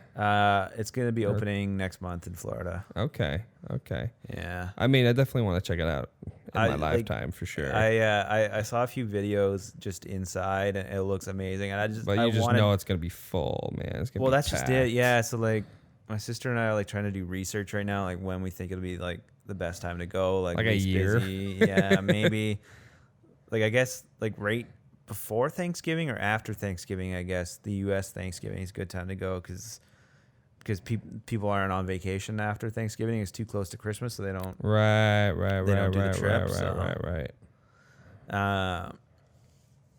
We saw being friends. It's such a weird thing. I love like subtitles blubbering. Yeah. Ugh. So pertaining to novelizations, I don't know if you knew this, but when the first Star Wars was coming out, Lucas actually did not have all the confidence that it would be successspiel. Like A New Hope? Yeah, when New Hope was coming out, or I guess just Star Wars at the time, right? And like Spielberg and him were kind of like, well, because like Spielberg was working on his Close Encounters, and Lucas actually thought Close Encounters would actually be the one to be way more successful than Star Wars, and then Spielberg was like, no, yours will be. Anyways, that's besides the point. So when they were doing the novelizations of Star Wars, the guy that wrote it, he was also given kind of given opportunity to do a second book, with some ideas, and essentially it was kind of like a cheap way to make a sequel in Okay. case Star Wars wasn't successful. Oh. Yeah, so there's a whole book out Interesting. there of like this possible sequel that could have happened if Star Wars wasn't successful. Did you read it? No, I read kind of like a Synopsis. kind of synopsis of it and like a little comic about it. But essentially, from what I can remember, I think it was like Luke and Leia like crash land on this planet, but they're romantically involved. Yeah, there was like this whole thing with between them. I again, I don't totally remember. Yeah, but that was like it was a much smaller budgeted, like kind of on a planet dealing with that kind of situation. Weird. Like, isn't that crazy what we could have had instead of getting to me, like the best Star Wars film, Empire. Yeah. Like that Hands one is down. strong. Like the only reason to watch 4 is so you can get to 5. Like that's Exactly. my way of thinking. Like I wish I could introduce the Star Wars by just introducing it to 5 directly, because it really is the strongest one to me, and to me that's the strongest one. Yeah. Anyways, Going back to what you were saying about like Lucas thought Spielberg was going to be bigger or vice versa. I read that they all gave each other small points on each they other's did. films. Yeah, I heard about Just that 'cause too. They all, and I think it's a great idea. Like, because they thought like we shouldn't live or die by box office numbers. Like, if one of us does well, the other one should benefit of that so they can continue. Yeah. And, So of course, yeah. So like they would give each other like these notes on what they thought about it, and I think it was De Palma that came up with the crawl. oh, maybe yeah. That I had makes heard sense. something about like one of them actually was like that brought up like a crawl or something along those lines of providing They that. kind of took that from Flash Gordon. Like, there is like elements of Flash Gordon that have that. Essentially. There's still some. Where are they on? Feels like it felt like a little bit like they were on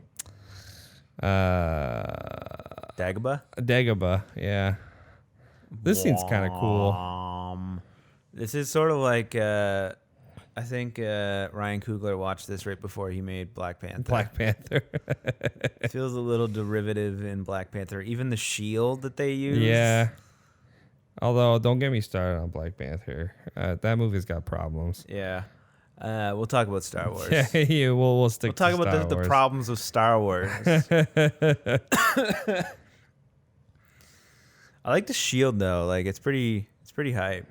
You know. Doesn't look great though, but it's cool.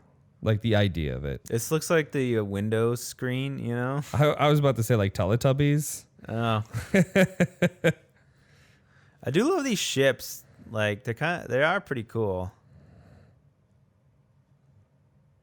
Roger, Roger, Roger, Roger. This feels very Avengers Infinity War. Yeah, right. See, like Padme was cool, man. Yeah, no, she's doing shit. She's fucking shit up. She's like trying to save her people here. She's like starting a revolution.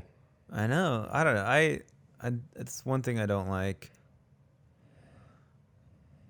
There they are. There they are. So I guess George Lucas described like those droids as like the first generation droids Yeah. of what they were made, and that they need to communicate to like the mothership to get instructions all the time. So that's why there's a slight delay in things they do.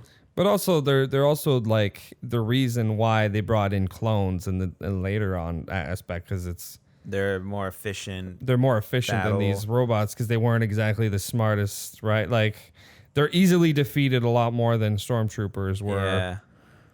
Yeah. Or clones, I guess. I had a Naboo Starfighter inflatable pool toy. As Oh, a yeah? kid. Yeah, it was the best.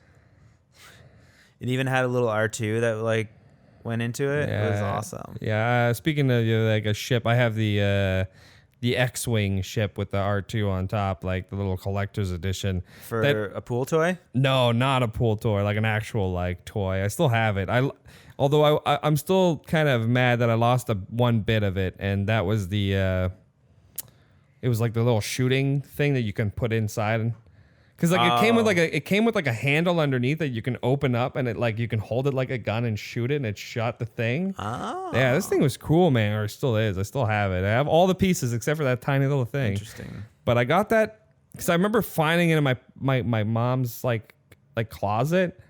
Like, I don't know if she was like, it was supposed to be for me for like my birthday or Christmas, and decided like not to give it. But I was like, what's this? And she's like, oh, well, you opened it. I guess you can have it now. That's funny. Yeah. That thing takes a lot of batteries though. Oh, I can only imagine. Yeah.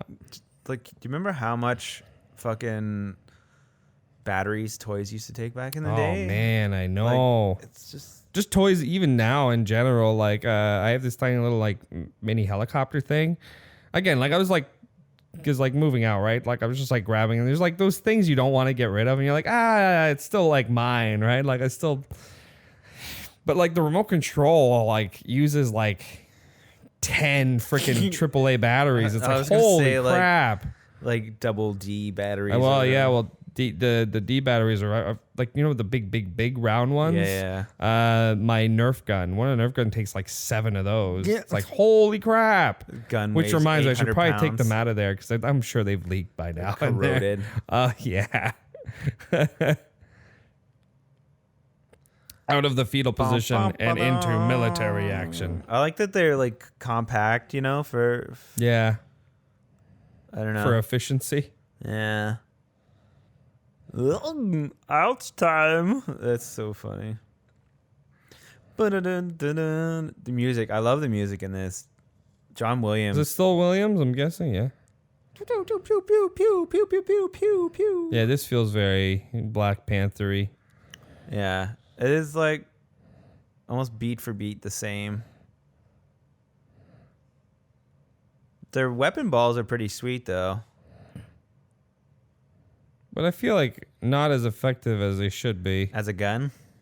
Yeah. I had one of the battle droid toys, like the guns. Yeah. That's pretty cool. Like it would light up Those and make blasters, the yeah. sound and everything. It was pretty cool. That too took a lot of batteries. I mean, Star Wars toys, I will say, have always been cool. I hope Jake Lloyd's acting in this movie is so bad. Like I know we were talking about earlier. It's about a kid, right? Like he's a kid. but Like it's bad. kid acting. All is, right, hands down, this lightsaber battle is one of the best lightsaber it's- battles ever. I mean, that's one thing that I think fans were excited about is actual. But But just he's got spikes fur on his Oh head. yeah, Halloween 2000 and Halloween 1999 were insane because every kid dressed up as Darth Maul. Like, I know people argue like that the staff that he uses is the most impractical weapon. Like it's rule of cool right here. yeah, because like it's essentially leaves him like the kill zone completely open for him. And like, but I'm like, it doesn't matter. He's a Sith Lord. He makes it work, you know? It's badass.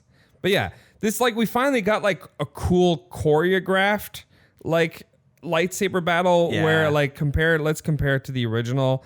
The Not so original's great. lightsaber battle sucked. Have you seen the extended fan-made? I did. That shit is sick. And it's really well done. It's really cool though, but like it's like, man, that's so good. Yeah, it is really good. That's a Anakin's just practical ship right there. murdering droids. Like that gun seems fake. Like her gun, it looks like a thing that you use to like a hand whisker. Like an electric, you know what I'm talking about? Like yeah. all it needs is you put the adapter in there and like I was gonna say it looks like a barbecue lighter. that too. That too. But yeah, this song also like one of the best Star Wars themes ever made. I love that throws the thing to open the door. Again, it's a sick Jedi battle. And I think the other thing that works really well is that Ewan McGregor like legit learned how to sword fight for this, you know? Yeah, but you also have to be careful because like I think some of the audio apparently because when he was doing it, he was going making he was you heard about that too? He was making the lightsaber sounds every time. Yeah, I've heard that. That's just great. Like that's Even like that scene with those purple like power beam things. It's very much in Black Panther as well. Oh yeah, Like when it is. Killmonger the train. and Where they're just waiting around. I never noticed that. I don't know if that's just like the previs, like, you know, they made that and it just got passed up and Ryan Coogler okayed it all the way to the top. Or See, this feels a little like too much on the nose where it's like, oh, also Anakin had R2. Yeah. Oh, it's like, come on. yeah, Like, it's a little much. That's one thing I hate is not everything has to be connected. And that's one thing, spoiler about episode 8, is that she's not connected to anything. I like that. She doesn't Yeah. have to be. She shouldn't have to be. Although I think they're gonna retcon that in the new one. I hope think not. that I hope not. She's Palpatine, maybe. Oh, look at that. Lord Jar Jar fighting on right now. Boom. Yeah, I know. Confirmed. Confirmed. Darth Jar Jar confirmed. Darth Jam Jar Binks. Classic people dying in that form. It's always that thing. They'll say Yeah. one line before dying. There are too many of them. I can't see them. I can't shake them. Yeah. They came from behind. You did it, R2. Like, I don't know. It feels too much. Like he could have his own like R2 unit. You know what I mean? Like Yeah. it doesn't have to be actual like Yeah. D2. Yeah. Come on. I don't know. If you're a Jedi, you understand R2 language, apparently. Like nobody writes it on the screen. All right. Yeah. By the way, Anakin Skywalker here is, I know he kills some droids, but he full on kills a bunch of creatures on these ships. You know what I mean? Yeah. But again, it doesn't make him evil. No. Oh yeah, this feels very classic. New Hope going into the trash. Yeah, right? Right? Going out the window like that. It's a cool. Oh shot. damn! I always thought these, like, there's no way you could. It's very Batman. Those would, one, hold, or two. You know how hard it'd be to hold your body weight all on that just alone.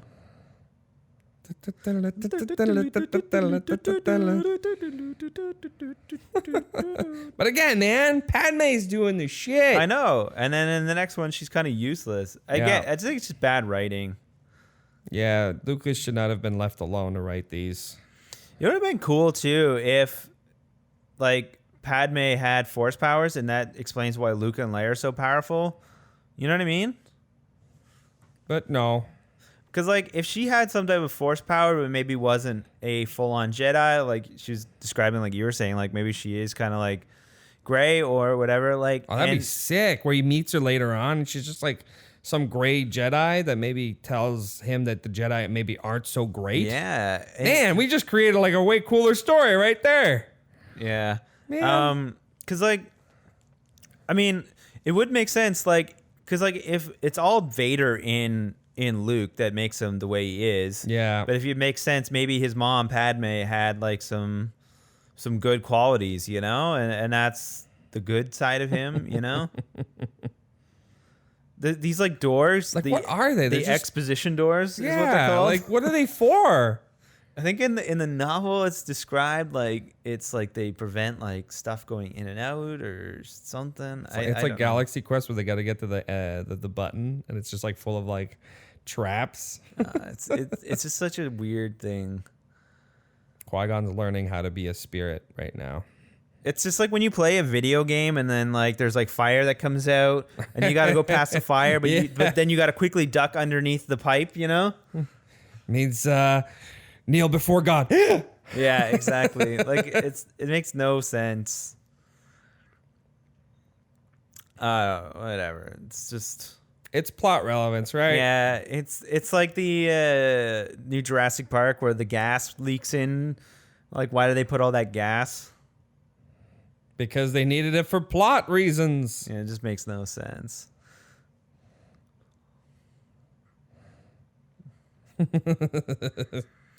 I will say, Jar Jar, for being as clumsy as he is, causes a lot of havoc and destruction. Right? you Like know? unknowingly? I don't think so. He's purposely doing it. He's a Jedi or he's a Sith. It would make sense, like, because, like, if there's more Sith in the universe, because, like, really, there's only one Sith right now in the universe, 2 guys. Every time. Like, I know the Sith could have taken over a lot longer. Speaking of the Sith, I mean, the Jedi pretty much genocided, like, destroyed a whole planet of the actual Siths. Yeah, like the original Sith race. Like a genocide, like just killed them all. Like, that's crazy. yeah, Jedis are not the greatest, okay? yeah. They're not good people.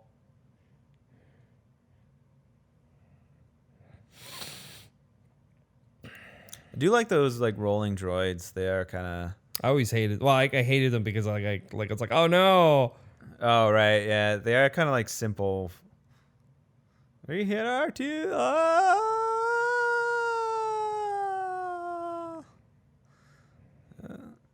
It makes no sense at all. But, like, how derivative, like, well, how often will they just repeat this one storyline of, okay, there's a spaceship and it's a space station, and then all they got to do is fly in and blow up something in the middle of the space station, and that's Or like send a virus. yeah. Hi, hello. Yes, hi.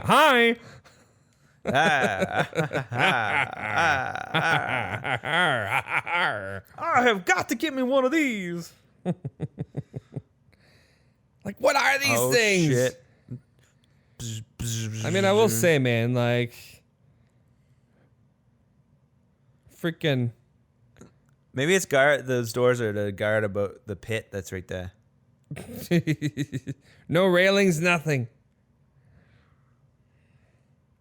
Star Wars never had railings. No.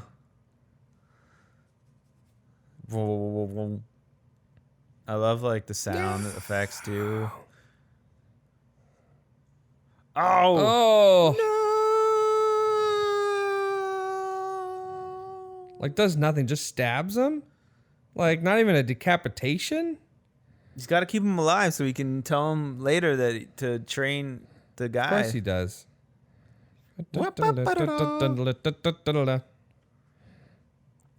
The first when Ewan McGregor comes out in the next sequence when he's fighting, it's just like I always just loved how awesome and violent and real that looked, you know? I will say though, like, there is no technically risk, right? Like, we know he's gonna survive. No, that's the I sucky know, thing. I know totally, but there is something about it. It's just it gave you what you wanted to see with Jedi fighting. A visceral fight. Yeah. I mean, I will say one of probably the best lightsaber fights, other than these prequels, is from Rogue One when Vader comes in. Oh man, That's pretty good. that's that like it made that movie so much better. And they did that after the fact, eh? That was like a Such a good scene. yeah. See, I always hated how she steps when she steps up to him. This coming up because she steps. Jesus, that door, man. That door like kills a man. Because she Like, does like weird step. I don't know. I always hated that. where's the step? That's coming up. No, it just happened. I missed the step. I don't know. Love this. Just the way he attacks. Yeah, like because it looks like they went for it all the way. Like Oh, I see what you mean. Like, it just looks like he's giving, like, they're giving it all their all, like they Yeah, can, right? like it's not, and it's like one take, like one shot. They did that thing. Oh, You know, because I think that they're able to do that because like Ray Park can do all these things, right? yeah. But also, you said like he was trained in Yeah, in Ewan it too. McGregor was training. The lightsaber battle in Revenge of the Sith is pretty solid. But like compared to something like this, any of the lightsaber battles in this are just like, man, what is Yeah. with? I think another power that Jedi have is just holding on to anything like about to fall in a pit. Like there's like always it's like- something about that. It's like Uncharted, like how you can Yeah, just like exactly. hold on to shit like almost seemingly indefinitely. Pew pew pew pew pew pew pew pew pew pew pew. Oh, conveniently blows up that thing. Thing to be a popping. Like, why is the main reactor there? Yeah, no, Like, he was just like inside, like it's like inside the hangar. You wouldn't want to put that inside, like something, you know? Like inside those like crashing door things, maybe. Because that'd be a perfect place to put them, in those doors. Yeah. Why? Because those doors would stop a freaking laser beam. Maybe. It's that kid that was just randomly inside. Now this is pod racing.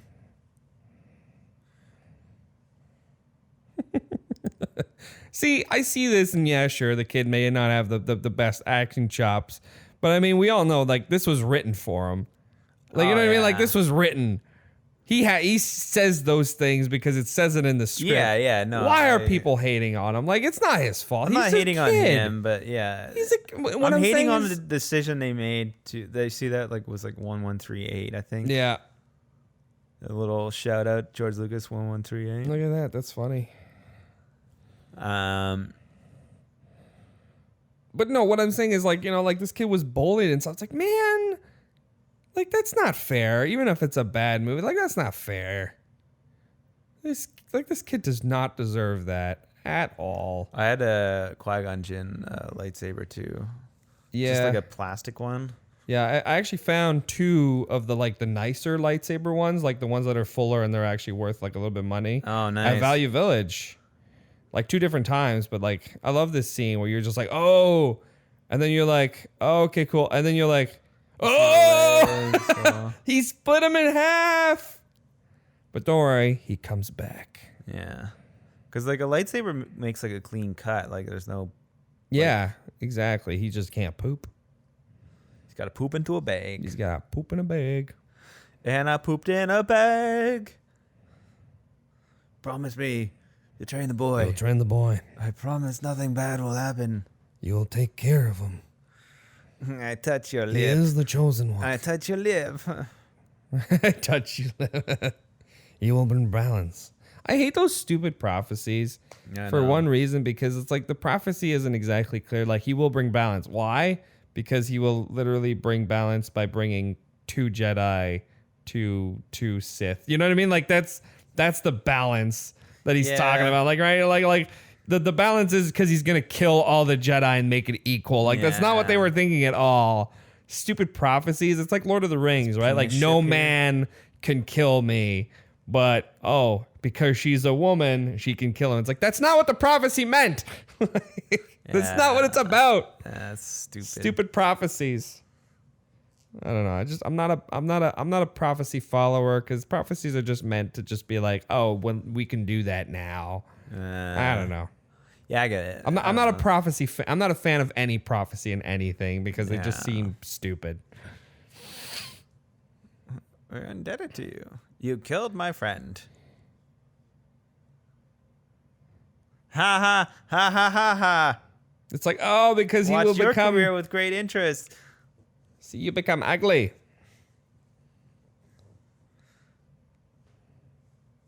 So like Palpatine, his whole plan, it didn't matter if they got the planet back or not. Like, he still became. Yeah, I don't think he was really into that one though. He was like, that's because of the Asian dudes.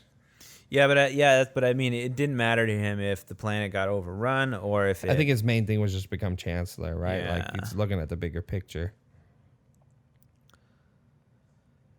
Yeah, the non-puppet Yoda doesn't work as well. I don't know. And yet they still have his wobbly ears like he was a puppet. Well, that's just it, right? And I remember George saying, like, in commentaries and interviews, like, he hated how the original puppet looked like a puppet and whatever, and how, like, he wanted Yoda to always be CG because he's able to control everything. But there is, like, a charm about, like, the Frank Oz, like, puppet, and I don't know. There was something about it that But the I puppet really still liked. didn't look the greatest either. That when they had a chance to do a puppetry again in Solo, not Solo, in the 8th one, Right. It was just like, but you shouldn't have done that. Yeah. Like, it looks too much. Do you think the new Mandalorian series is going to be any good? I mean, Jon Favreau's creator of that show. So Yeah, I mean, I'm down for that. I'm I mean, we're skeptically- about to see some more stuff. It's coming out in November. the new Star Wars. Mandalorian. Oh yeah, okay. Yeah. So what I'm saying is, New we're Star gonna Wars know is Christmas though, isn't it? Sure. Pretty sure. And probably is, but I'm talking about the Mandalorian is Yeah, November for okay. Disney Plus, right? The whole launch with that. I'm excited for that. I will say I'm excited for the Disney Plus. They're providing like some cool shows, part of the MCU. They're adding the Mandalorian, so it's like it's not just like for kids, right? It's just like it's like, oh yeah, I'm down for that. Like Jon Favreau created a show Yeah. about like a universe and the Mandalorian's in there, and it's just like it's not a Boba Fett thing either. It's just, I don't know. It looks fun, but we'll know more when that trailer drops. Yeah. Ah, yes, classic Star Wars. There has to be celebratory stuff at the end and Yeah. things falling, and that's always a thing, right? Like fun music and people celebrating is like a quintessential. end. It's actually, this one has both of them, right? Like this has a couple things, right? It's got the classic main protagonist waiting in line to maybe getting medaled or like standing, Yeah. as well as like people celebrating. It's just like everything's happening at the same time. Yeah. I like how their gift that they're gonna give to that looks like the guy from was it the Mars movie Quaid. Oh yeah, a little bit. I like how their gift they're giving to him is like that electricity ball you buy at like Spencer's or one of those bad joke shops. Yeah. You know? If you touch it, it like becomes electricity. It'll put it on your finger. Woo! Do we know what that is? I don't know. It's some symbol of peace, I guess. And now, like, Jake Lloyd is dressed like a A Padawan. Padawan now. He's got the little braid and everything. I will say though, Ewan McGregor with a beard looks way better. Man, there we go. Star Wars Episode 1, written and directed by George Lucas, which hasn't been seen since 1977. Yeah. Yeah. And yeah, so that was that movie. Did you hear the phenomenon of this film when the trailer started releasing? People would buy tickets to other films just to go watch that trailer. Really? Yeah, there's a bunch of like movies at the time when trailers like whatever coming out, like their budgets or their box offices went up considerably, but people never stayed to watch the full film. They'd watch the trailers and leave.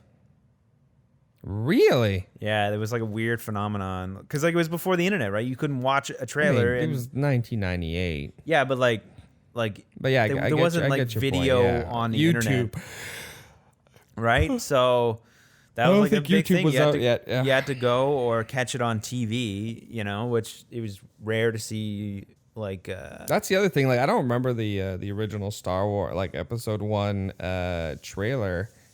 neither do I, really. Really. So, like, people were so excited for it, I guess. Yeah. But then we're very much disappointed in the. I think like the old school Star Wars fans were pretty.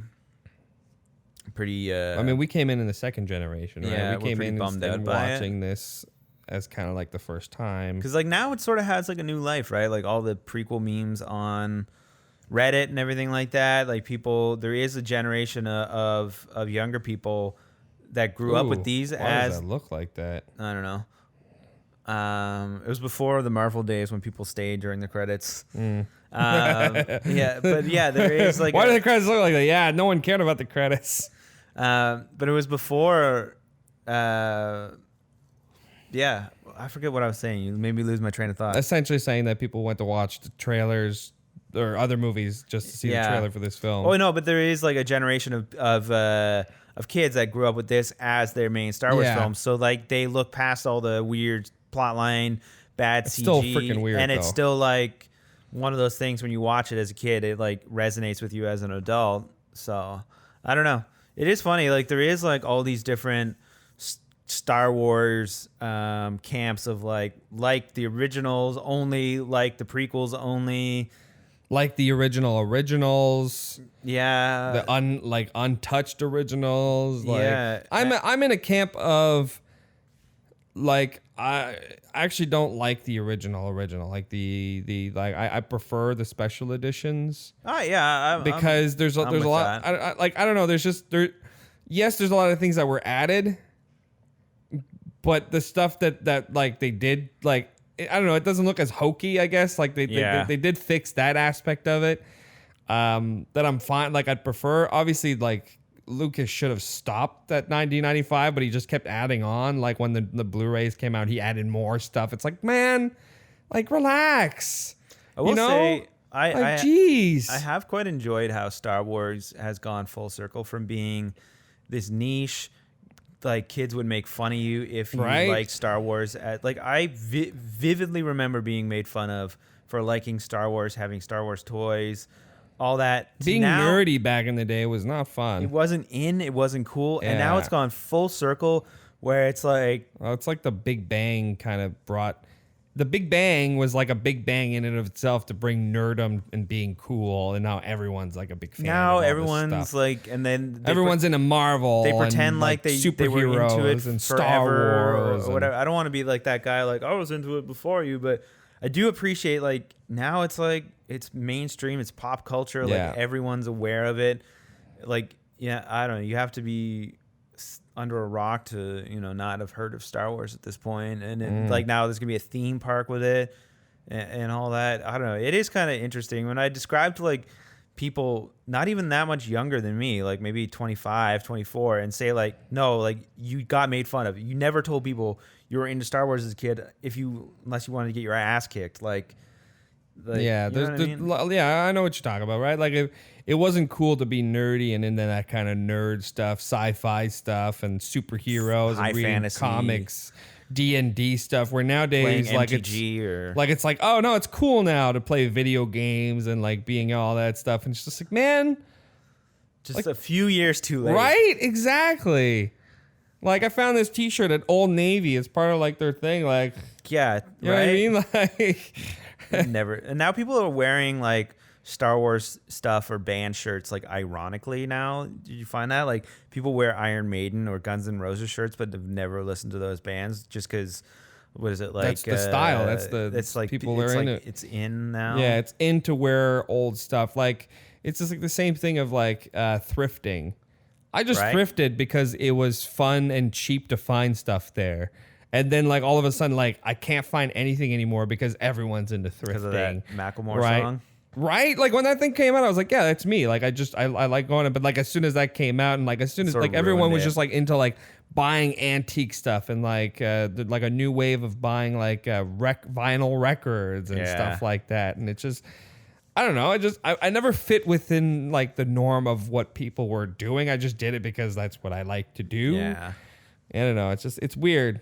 Well, that's Star Wars Phantom Menace. We hope you enjoyed. Released by 20th Century Fox. Not anymore. Yeah. Ooh, 1-800-PHONE-THX. That's kind of cool, actually. Yeah. Oh, is there an after credit thing? Oh, there's breathing. What? But you saw that, right? Yeah, weird. So at the end of the credits, it's just a subtitle and it says breathing. Something's breathing. But yeah, thanks for listening. If you want to tell us your thoughts must have on... been Vader. We didn't hear it, but it must have been a Vader breathe. If you want to tell us your thoughts on Star Wars Phantom Menace, you can hit us up on YouTube or Twitter or Facebook, Instagram, all that, and let us know what you thought of the podcast and or of that. And we'll be back doing some more Star Wars related stuff probably in the future. And I would suggest that maybe you check out the Brian Stillman podcast that we did a few episodes back when it talks about the toys of Star Wars. So yeah, thanks for listening. That's it, man. Game over, man. Game over. Thanks for listening. Be sure to subscribe, rate, and review the podcast. And be sure to follow us on Twitter at Lost Commentary, on Instagram at Raiders of the Lost Commentary, and like us on Facebook. I'll be back.